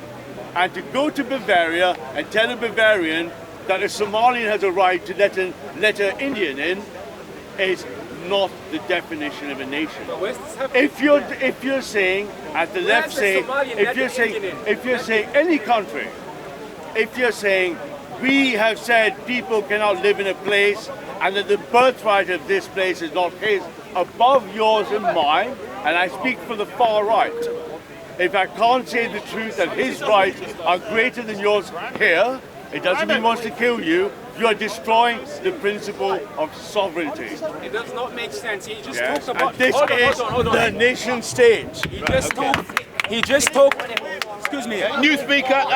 New Can I just speaker. respond to No, that? no, no, no. You have to wait. We're not giving up. Relax. New speaker. New speaker. New speaker. So, to anyone who We just want people to New leave us alone. speaker. Just leave us alone. The right to this. So, to anyone who rejects multiculturalism or brings up problems with immigration, doesn't believe that immigrants deserve the right to live in a certain place, to come to a certain place, I have the response, the question: what makes you believe that you deserve to live here? Because we're Just not there. simply because We're you not were there. born here, simply because you were here? Because the conversation is not going to be had because we're not saying the same thing. The land, the blood and the soil. We say to them in There is a Nigeria. tremendous. Let the speaker be heard. There is in the world a tremendous imbalance, a tremendous inequality in resources. It's simply the case that primarily the West Why is and that? the North. Why is that? Hold on. Because of centuries of exploitation and pillaging of the East and the global South. Because of centuries of exploitation under the guise of mercantilism, of capitalism, there's occurred a tremendous buildup of resources, of capital in certain areas of the world. And yes, that is a historical fact, that is the result of historical processes, and so, I don't argue that you for some reason deserve, that you... We're not saying we deserve it. Hold on a second. But the fact is that that is the status quo. And so for someone who is born into that status quo, why do they deserve to live in poverty? They don't. Why do you deserve to be born into a rich country that has such tremendous resources? Simply because of the fact that your parents decided to, that your parents occurred to, there, and so you were born in that place. So my question to you is now, if you oppose sort of an immigrant coming here, coming from a place of immense poverty and suffering, to come to a place where they might realize themselves, where they might actualize their potential, what gives you the right to say, no, I deserve to be here, but you don't? Yes. Okay. Accept it as a right. Give it to him. I never said that. I never would say that. Give it to him so he can answer. Oh yeah. Give it to him so he can answer. So my friend, great question, and I do think it is it's the big dilemma of Western man, and you are a Western man. You're clearly blonde-haired, blue eyes. You're a Western man. You might not want to admit it, but you are. I mean, I'd say, don't deny who you are. Yeah. Wait a minute. Wait, I'm going to quietly. Yeah, no, it's fine. It's fine. Look, please. The microphone is picking up your conversations. But you ask questions that are not so much relevant to me at this point. But I actually was along the same thought process. What gives me the right to be able to... Equality doesn't exist. Yeah? In what sense? Equality doesn't exist. It is, unfortunately, you know, like being an animal, like being like a tiger, how would you describe it? It's a dog-eat-dog world. Yeah? It's a dog-eat-dog world. Yeah? If we're not going to deal with them, they're going to deal with us. And that's what's happening. But this fight shouldn't be with it. And you're demising our own people with this kind. No, you are. You might find it shocking. What is our own people? My own people is me and you. Me and you. Ethnicity. Do you think that we? No. Do you think these lads? No, these lads, because these are my friends, right? Do you think that our ethnicity shares with their ethnicity? I think that's of no relevance whatsoever. It's a massive relevance because it's a dog-eat-dog world. It's a dog-eat-dog world. So what you're saying is, well, the world is... No, wait, let me finish. The world isn't fair. I agree. Unfortunately, it isn't fair. That's not what I said. No, I said what you're kind of saying. I said the world is unequal. That doesn't mean that it's unfair. But what's the difference between it not being unequal? Because fairness is about how you respond to that inequality. Right. So how would you respond? By demolishing us to make it equal for others, and then where does it end? No. Yeah. By having a tolerant border policy. Yeah, but where does it end? Where does it end? You give me, if you have some idea, I'm with you on that idea, but I just don't think that there is an idea. Morally speaking. Morally speaking. I don't see that it has to end. It's a jungle. About logically speaking. Yeah. Based on what reason? So mass migration cannot go on. It can't continue on and on and on and on. If you've got a house with 5 bedrooms and you've got 4 people living there, hear me out because I heard you out. Yeah. So you're saying it's a dog-eat-dog world, right? That is a moral stance. I think that is a moral stance that I, coming from a position of power, coming from a society that absolutely defends my right to live as I choose and to actualize myself in whatever way that I want. I, from my position of power, say you don't deserve anything. I never said that. I was just saying I wish it wasn't like this. So talking about going on to your point of a tolerant border policy. So going on to your point of a tolerant border policy, I want to respond to. Do you think that it is sustainable for us to continue letting people into the country with no limit, no restrictions whatsoever? Do you not think that's damaging to the society and to the economy? It depends on what you mean by the society. So just answer the question. So society, it's a loaded question because it implies that the society as it exists. Schooling, hospitals, I believe that it's housing, all of these sorts of things. Yes, of course it may put strain on it, but that's absolutely justified. So is it fair to the citizens of the country who've been established in the nation with their families for centuries, who've paid taxes, who've worked normal jobs, who've built their infrastructure, to then let somebody in and use it for free, having not contributed anything? Okay, so here's the question, right? So you ask you a question. Yeah, so I'm answering the question. So let's say you have a 10-year-old, right, coming from an impoverished, destitute country where they wouldn't have any schooling, right? And then you have an English child, right, who gets to go to a school and have an education and all that. Right? We all know that. Because people have built that infrastructure. Right. So does that 10-year-old in either case pay taxes? No, but no. So why does one 10-year-old deserve how many the schooling and the other not? The answer to that's really easy. I didn't say that the other 10-year-old doesn't require the schooling. What you'll find in a lot of Western societies is that we support developing nations with foreign aid, with building schools, charities, all these sorts of things. But what you're trying to do is you're trying to take the point that because that impoverished African child may have been at the behest of a resource expropriation that was at the campaign of the government of one country, but really what you should be pushing for is the government. You should be against the government. You shouldn't be against the other citizens. You should be against government policy, not the other citizens who are against migrants. I think is that okay? Have you finished your point? Yeah. Okay. Sorry, what's your name again? Sorry. Ralph. Right. Okay. Next speaker. Ralph just gave us a history lesson. I actually was impressed by.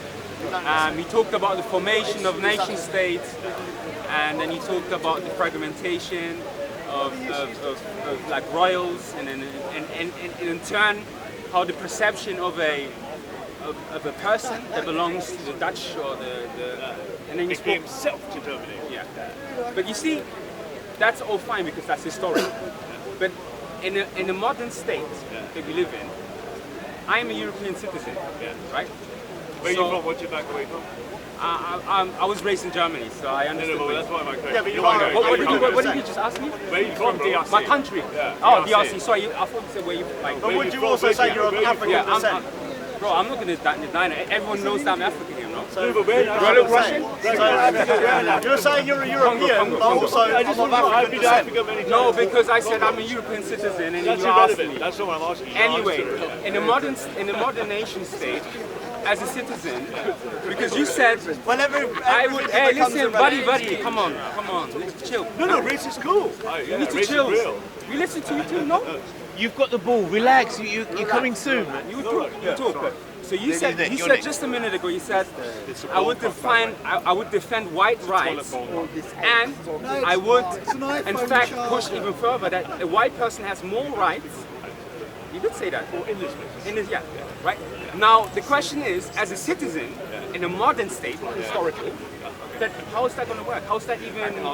How does that even adhere to the Constitution? I can answer it. UK doesn't have a written Constitution, but how does that adhere? Because there's European codes of laws.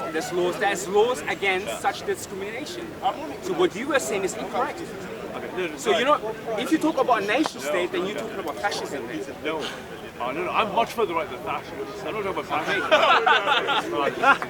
Incredibly. I can answer your question very clearly. Great question. You understood beautifully and correctly. So the question is this. Have you finished? Yeah. Have you finished? Okay. So, nice point, bro. Right. Really good question. Right. Okay. Today we're going deep. No, you understood exactly what I said. So when we now look at the nation states of the 190 nations, and we accept the principle that since the birth of the nation state, after colonization ended, and only in the 1950s and 60s did Africa, South America get their nation stated. South Africa got it very late. North Korea still doesn't have it, but the majority of them had it, and it started with that first core group. And now you ask a great question. I might be of a race and a land, but as a citizen I have a set of rights. Where did those rights come from? The one he refers to, the one he wants to give away, the one he feels is unjust and non-distributed. Where did those rights, where did they come from? Once we had self-determination, we decided that we of ourselves of any land would declare what our rights are and then decide to give them to people we wanted to. So you are here like I am here. I am here as a servant, a mere colonized, absolutist servant of this Majesty's realm's land that is England. It isn't a country. It isn't a passport. And I will smell it in you, right, like you will, if you are for this nation. That is a deeper spiritual connection, sitting upon a set of post-enlightenment distributed 8 sets of values, be them in a moral landscape, backed by religion or not, that comes up as your codified rights. The people gave those rights to themselves, like the English did, and the Englishman allowed you and I to live in his home. If he came to a southern beach in Goa, or if I took him to Mogadishu, he could feel comfortable, but it's not his home. Only the white people have given them away. So now let me take you somewhere else, because I like the way you come at this. What is the state of the board right now? We are 8 billion, just under 8 billion chimps on a single board. By 2050, we will be 10 billion chimps when we steady state. What do the 10 billion chimps look like? 55% are Indians and Chinese and Asians, pure ethno-states. They're not even interested in talking about your rights. You're never going to be Indian or Chinese. They're giving nothing away. Whitey has only 850 million left, and Africa, right? I want a black far-right African emperor. Africa has 1.4 billion going to 2 billion at a massive disadvantage. This immigration rush he feels in the NHS, in 37 languages in an English school. In English schools where I live in the Caliphate of Stepney, the heartland of the country that built this land, has 90% of women dressed as letterboxers. An Englishman is not allowed to say that is wrong. No, that is right. So now what do we do about it as a far-right advocate who works with far-right parties across Europe? You haven't answered my question. No, here's the answer. What is the answer? Civic nationalism is what you enjoy. Civic nationalism. Civic nationalism, there's only 3 classes in politics. Civic nationalism, what you and I have, is not the same as ethno-nationalism. The only reason everybody's listening is because you're talking the truth. Yeah. Ethno-nationalism, 90% of the board, 90% of Africa, let me finish, let me land, 90% of the board, 90% of the board, all of Africa, all of India, do not give anyone rights. Why have you got the ball between your legs? So these white rights and this white ball in a white land of England is not yours to give away, and the solution is nationalism and populism, stopping immigration, stopping Islamization, and that's why we mopped up in the EU. Let's preserve it for ourselves. You will listen to this voice, everyone will listen to this voice, right? But you have nothing. No. I'm next. My bad, sorry. I apologise. So I want to come back to the thing that you were saying, actually. And I'm a white supremacist, so I can say that, right? So what you say about how Ideologies? Yeah, of course, right? It's Nazi, right? So you were talking about how we should have compassion borders, and why is it something about rights to be here? I agree with it. I agree with it. So like 10-year-old kids in schools in the UK Right. Pictures in like Tibet or in Taiwan in like a. You use the example of like compassionate borders. Because the 10-year-old in England is not paying taxes. But the 10-year-old in say Taiwan, you have to go to a sweatshop. Yeah, but that was the example. So this idea of what gives us the right to here, why can't this scares you. And so the other is that if you take the child approach to do it, there's only one way to look at it, and it's your way to this idea of they should have, if they're born, they should have rights to have better lives, they should be able to have access to no, but you are one of the biggest sellouts. You are the biggest sellout. He has a traitor. He's seditious. But also, so you've got your values. So what is a country? Okay, it's this idea of you have a collective set of values in the country. Okay, so you're going to have British values or French values, Spanish values, maybe European values. Okay? And then what happens if there is another statement of an area? Goose cream. Guys, go! If I can listen to you, fucking say something. Say something bad about him. Okay, so then let's say there is another state whose values are antithetical to yours, or whose values are in contention with your values in the country. Do you let them in? Compassion, they're in a worse situation. Well, but he's listening. He's listening. But he's listening. But he's listening. So you don't care as a white guy, that's what he's talking over. But he's listening. No, but you're trying to shush. So just be quiet and listen. They don't care. You're a white guy, they don't care. If your opinion matters, then it's irrelevant. Right, round up, make your point. Shouldn't have around me. Yeah, cool. Hello everybody, I am sorry to tell you. Wait, you haven't finished, yet. What, and your point is... I'm finishing, but I keep being spoken over. Yeah, and your point, and your point is... So the point is that you have values in your country that you want to protect, that you may stand by, being liberalism.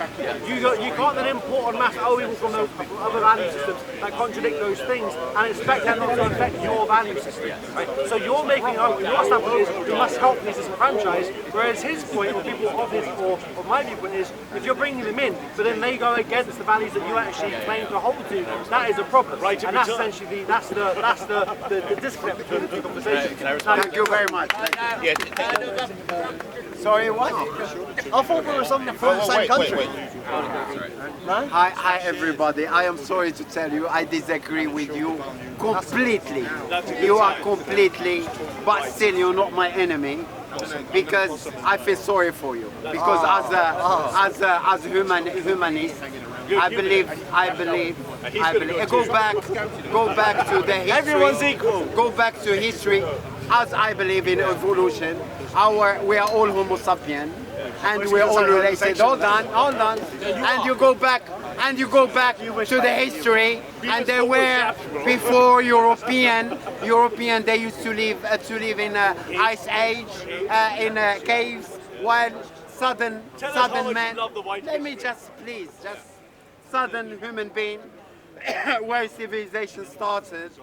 For example, you take an example, Egypt, how advanced they were, you know. So today, what you see today about this is super, whatever, this nation is more clever, more smarter, better, richer, is gonna change. But we as women, we're gonna stay, we're gonna remain. Today, what is happening today, if you talk 100 years ago, people, they won't believe it. How could we all people from different color, from different, and we sit in talking with the respect and we understand it? How? Because our race, we're still improving. We human beings, doesn't matter what you look like. If you are sick here, we don't accept. We don't accept racism. We can't accept it. It's wrong. Because each one of us, from all kind of races, we are different.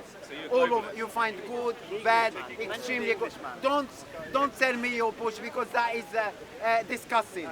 Very shame. One second. If the world is my brother, the English mentality. If the world is my brother, the word brother means nothing anymore. Sorry, I saw me there. Unbelievable. I know my bros. He's my bro. Order. Next speaker. Next speaker. So, sir, let me respond to what you're saying, because I think it's a really important point that you're making, and it's generally sort of at the center of this debate, right? Values are under threat. If a society is defined by its values, and you have a huge shift in the population and the values that those populations are bringing, then there can be a sense of threat, right, to those values, right, that are at the core of your identity. I think the question, though, is you have to compare sort of. I think you have to compare the stakes, right? So if someone is coming, actually, I was just about to. Thank you. Well, let's all just be friends and go for a drink. So I think what you have to compare, right, is the level of suffering, right? The level. I think what you have to compare is the level of suffering, the level of deprivation, right, that is being experienced by the person in another country, with potentially, yes, different values, who is coming to your shores, right? Who is coming to seek a life that is, that is possible. A life that is, away from war, Why away can't from. they get that there? Hold on. Because you go there. No. So I think what you have to compare, right, is the level of. You went to Iraq, Libya, Syria, Afghanistan, Africa. Shall I name it? The level of discomfort, right? The very natural discomfort when confronted with something different, right? With someone who may dress in a completely different way, who may worship in a completely different way, who may, believe things that you think are completely incompatible with your way of life. I think you have to compare that level of discomfort with the level of deprivation and suffering, real suffering that they are going through, right? And you have to realize fundamentally what is the moral imperative here, right? Is the moral imperative really to sort of reject that level of discomfort, to not tolerate difference because of the threat, or is it to give someone a chance in life? But your morals have purpose, and they need to, if they stop existing in 30 years' time. Yes. That's what I mean, that's a George Bush mentality. We will go there and we will show them how to do it. Never put women in charge of security. Next speaker. The women in charge of the resources. All right. The Essex boys, who's next? Okay. Before coming here, 100%, honestly, I want you to be right. I came in here, I want everyone to be equal and things to be on the same platform and people to be able to come into the country and things to be equal. But honestly, after discussion and honestly beforehand thinking about it, tribalism is too strong of a thing for that to happen. Let's be honest. It's already happening. This is already a multicultural. Tribalism is way too strong and people feel too connected to their race and to their heritage. And this park right now is a multicultural, and we're getting on with it. Ideal scope. Sorry, Sorry. On the ideal scope, we'd all break down any sort of holdings that we have to our cultures and our heritages. That would work. Then we'd all work on, I forgot the name of the guy who left ages ago. But we'd all, I don't know, man. Mr. Agent. He had a little cry. Yeah, the guy in the leather jacket, but we'd all work on his regime in that everyone would work as hard as they can, and then we'd just, well, the winner takes all, essentially. But I guess in the way we are now, then we could just kind of have to accept. Why is he quoting ABBA? The winner takes it all. Am I quoting ABBA? I'm sorry, I'm too young for that. That's the first funny thing you've said.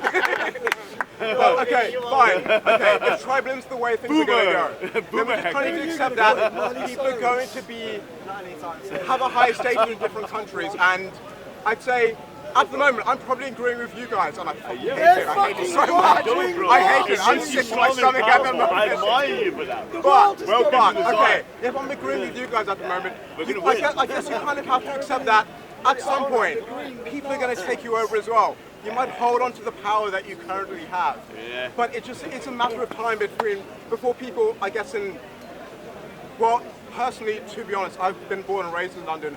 I don't actually feel any cultural heritage to Africa at all. I've been so disconnected from my cultural heritage. It makes me sad every day I wake up and think, fuck. Sorry? So how's that compatible with tribalism? Oh, I think I fell into the ideology of winner takes all, and I need to morph and change myself in a postmodernist sense to just be how. Yes, postmodernism. They have brainwashed you.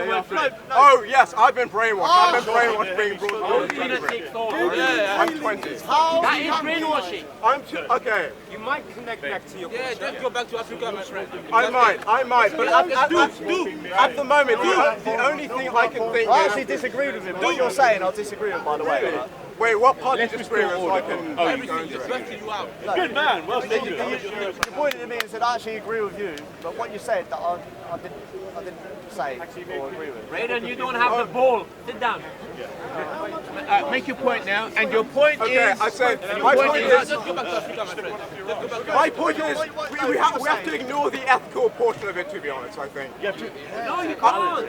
No, what you're saying is you don't have a line. The essence of humanity. There are no ethics of humanity is the problem. There are no ethics of humanity. No, there aren't. What do you mean there are ethics of humanity? Ethics are good. Okay, the fact subjective. Sympathy, the fact that we're kindness, generosity, they are good. So can we get this Yes. on record? Why? That's how we have survived. Is it? No, we've survived by trying mentality and trying to survive and not die. So you That's mean the only if way. you're powerful, you can oppress the weak. Yes, that's Oh, well done. Would I want to do that? No. Ideally, we'd all live together and be happy, but that's not the way it is. Right, okay, good. Right. So you shouldn't complain about slavery. I don't. He doesn't. That's all fucking point. Wow. He don't like Brainwash. it. I told you brainwash. I know. He doesn't. I know. He's liberated. I'm not, He's a free black man. But sometimes it Amazing. happens. Right. Next speaker. That's our young generation. Sometimes it happens. Yeah, we respect him, man. Next speaker. Wow, He I commands mean, my respect. that's remarkable. Yes. Just My slavery, just want to add to a comment that was mentioned earlier. The reason why we have so much immigration. Wait, let's Come on. Let the man speak. Why does somebody want to leave the country that they live in, they were brought up in, and they've lived their lives in? Why do they want to leave? There are reasons like we want to leave because I've been offered an opportunity in another land, which I want to take. Or the reality for most human beings on the planet is that we have a far-right government who go bombs another country, bombs your community, bombs your house, and then you have nothing left to do. But only one choice, which is take whatever you have left and move to another country that isn't being bombed. Where do you live? I live The in far right Nobody's bombed Iraq. somewhere. This created a mass problem of people moving across the world because you would do. You're not insane enough to stay in a country that's been bombed by the far right for the oil that is there. You're not insane enough. So then you go to another country and the same far right that bombed your home and murdered your children are the same far right that exploit you and hate you in this country and attack you for daring to escape the country that they have just bombed and stole their wealth. That's what the far right are doing. And then we get the far right here going, oh, why are they coming here? Why are they angry with us? Why are they bombing our communities? They're bombing the communities because they were attacked by the far right and doing what anybody who experienced horrors do. Desperate people would do desperate things. This world is being dominated by the far right. Can we get this gentleman to be silent, please? Because my point's not being made. The far right create the nightmare, and the far right create the nightmare and then blame everyone for the nightmare that they have created here, right now. How do we make this world a better place? By getting more white people to breathe. Good man. Thank you. Thank you very much. It's been a wonderful afternoon, everyone. Thank you for all your words. My name's Gus. All the best. It's so anti-white. I can just start to feel it. So, I don't understand. You see, how are we going to make this world a better place? That's what I'm more interested in. not a better place. Say It's white. it's already getting better. Did I say how are we going to make this place a better place? It's getting better. It's getting better. I'm quite sure that I want the world to be. I've heard you say before. Sit down. Sit there, please. You're next. No. Sit down. Sit there, please. Oh, they're all going. My God. Can I say one thing? I just wanted to respond to that. Just earlier you were talking about... New speaker. Thank you, Just a everyone. minute ago you were saying that you Go on, piss off. both of them. What is it that you agree with? Could you hold the microphone closer? We can't hear you. No, it's not. Speak louder. Speak louder, brother. Yeah, maybe agree with them in the sense that No, you haven't got the ball. Make your point, and then pass the ball. So I mean, we've been hearing this a lot. This like, well, you know, if the immigrants come and they're gonna take over and we're gonna be extinct and all these stuff. You know, these things. You mentioned it as well. You know, All of these things that nobody said. It's like a matter of time until white people will disappear, right? Now, I'm not a professor in history, yeah. But can you give me some historical evidence or examples where a nation was simply replaced by birth rates? I never said that, brother. English. No, has that ever happened historically? I never ever said. I'm asking you.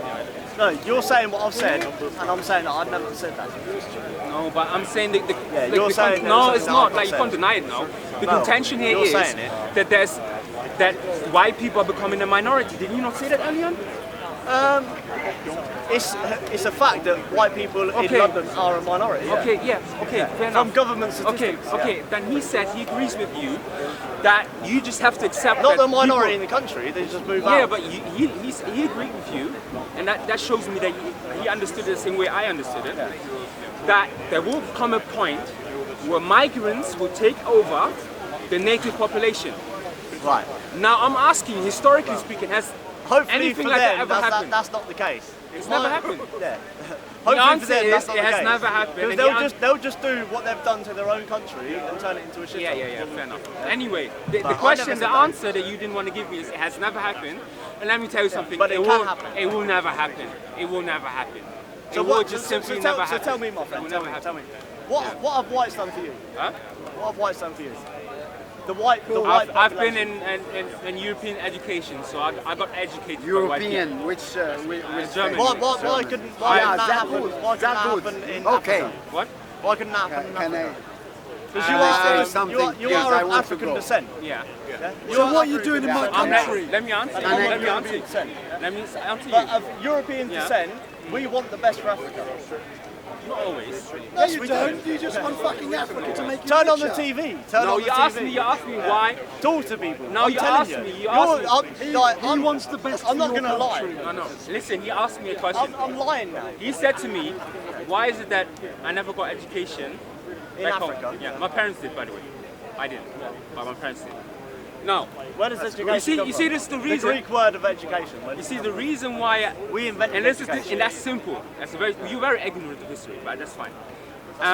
You see, there's not many reasons that I agree with Trump here, but there's one thing I agree with Trump is that Trump, even though he's having this mercantile mentality that he wants America to be great again, and he's nationalizing industry, or he's attempting to nationalize industry.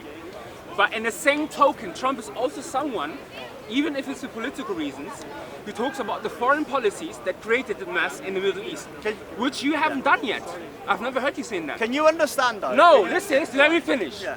The problem with you is that you have half knowledge. I've got a problem. Solve No, my you have. problem. You have. No, you said I've got a problem. Solve my problem.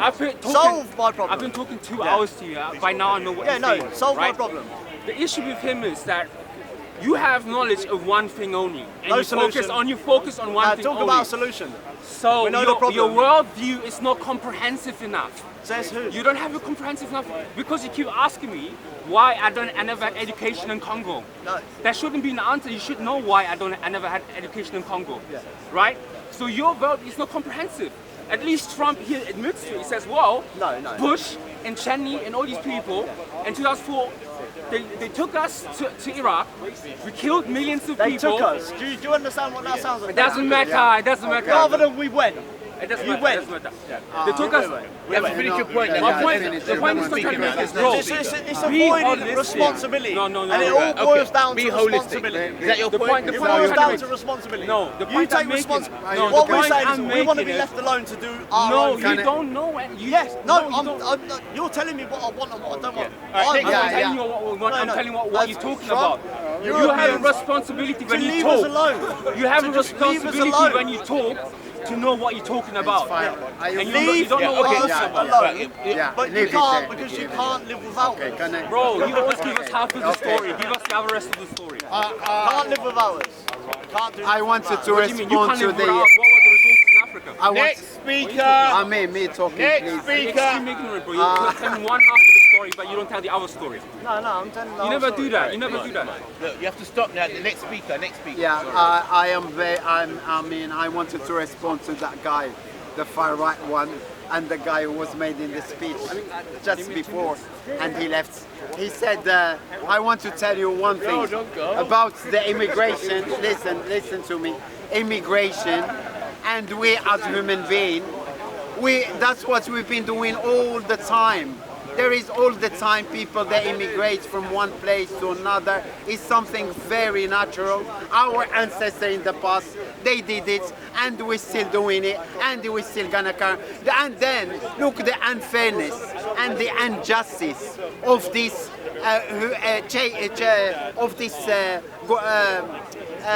people. How hypocrites, how unfair. I mean, what's the history of Australia, for example? When Mr. Cook, when he discovered Australia, big continent, how now they treat the immigrants. It's like, you're Australian, and how now they treat the immigrants themselves. Is there immigrants? It's less than even 300 years. What about the Americans? Who are Trump? Look, how could you? Don't be far right, my friend. Be human. Be loving. Don't, and then all mankind are good. But there sometimes ideology is bad.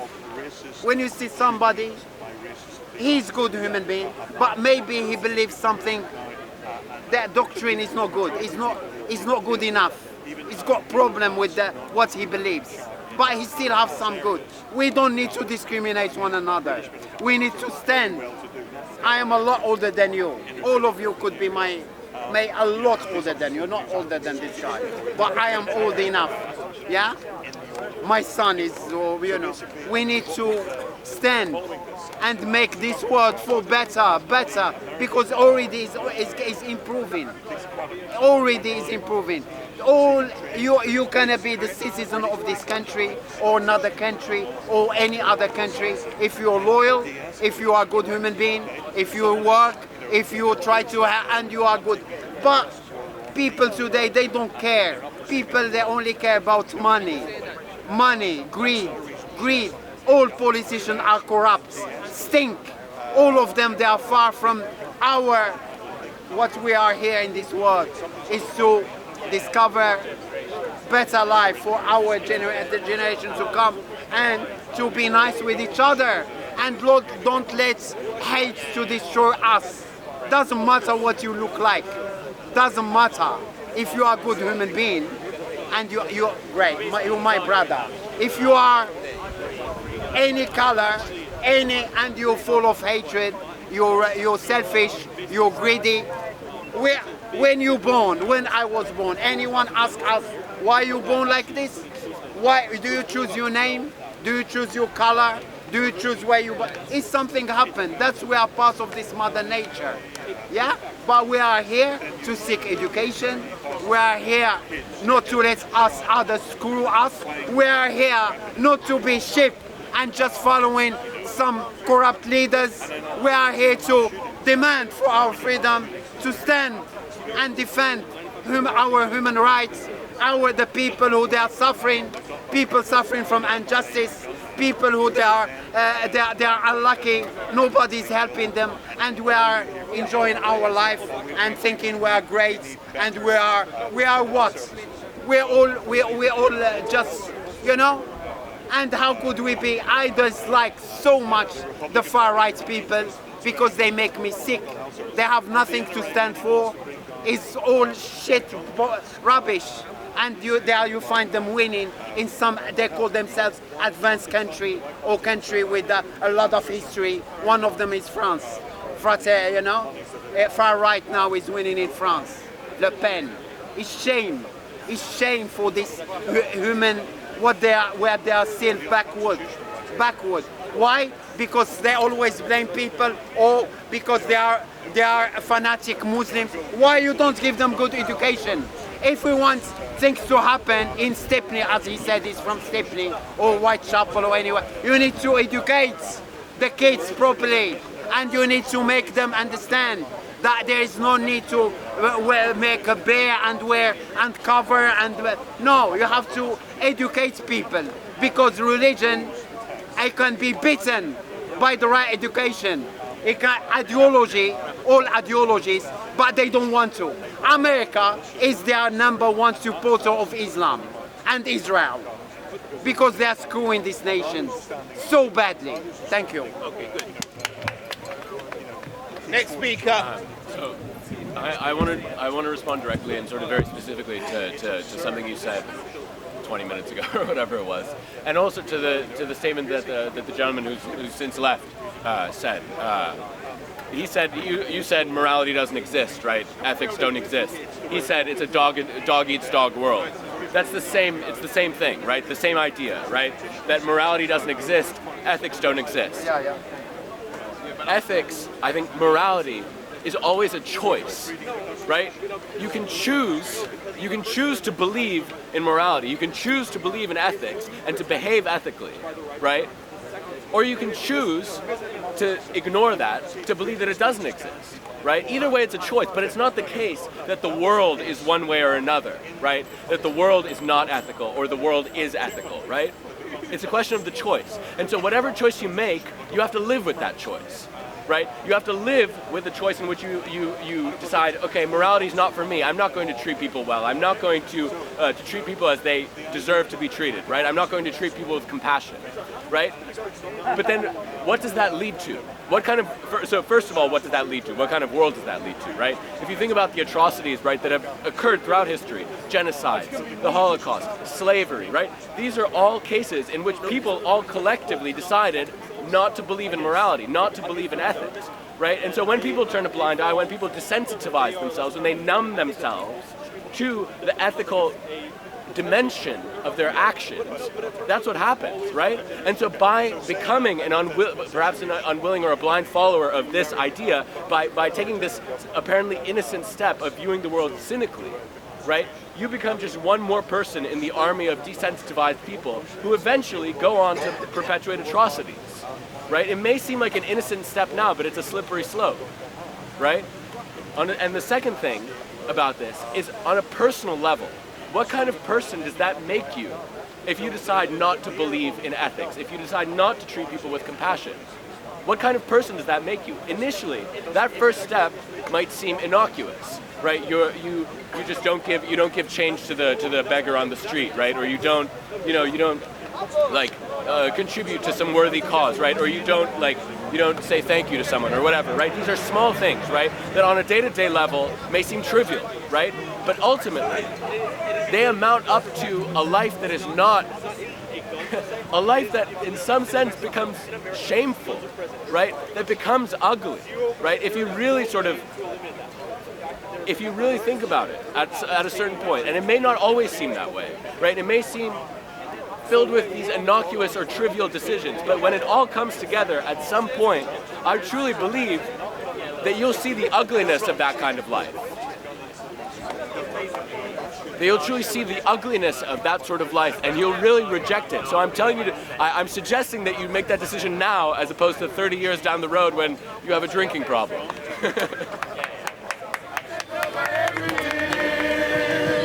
Content over everything. From your humanity. Man, say it straight. Man, don't listen to BBC. Man, don't listen to ITV. You know why? Listen. You are stupid, man. Why do you not listen to stupid? You have got nothing. He humbled himself. You have got just body. And he became obedient to the Father. You know what? He has got just body without the brain. He has got no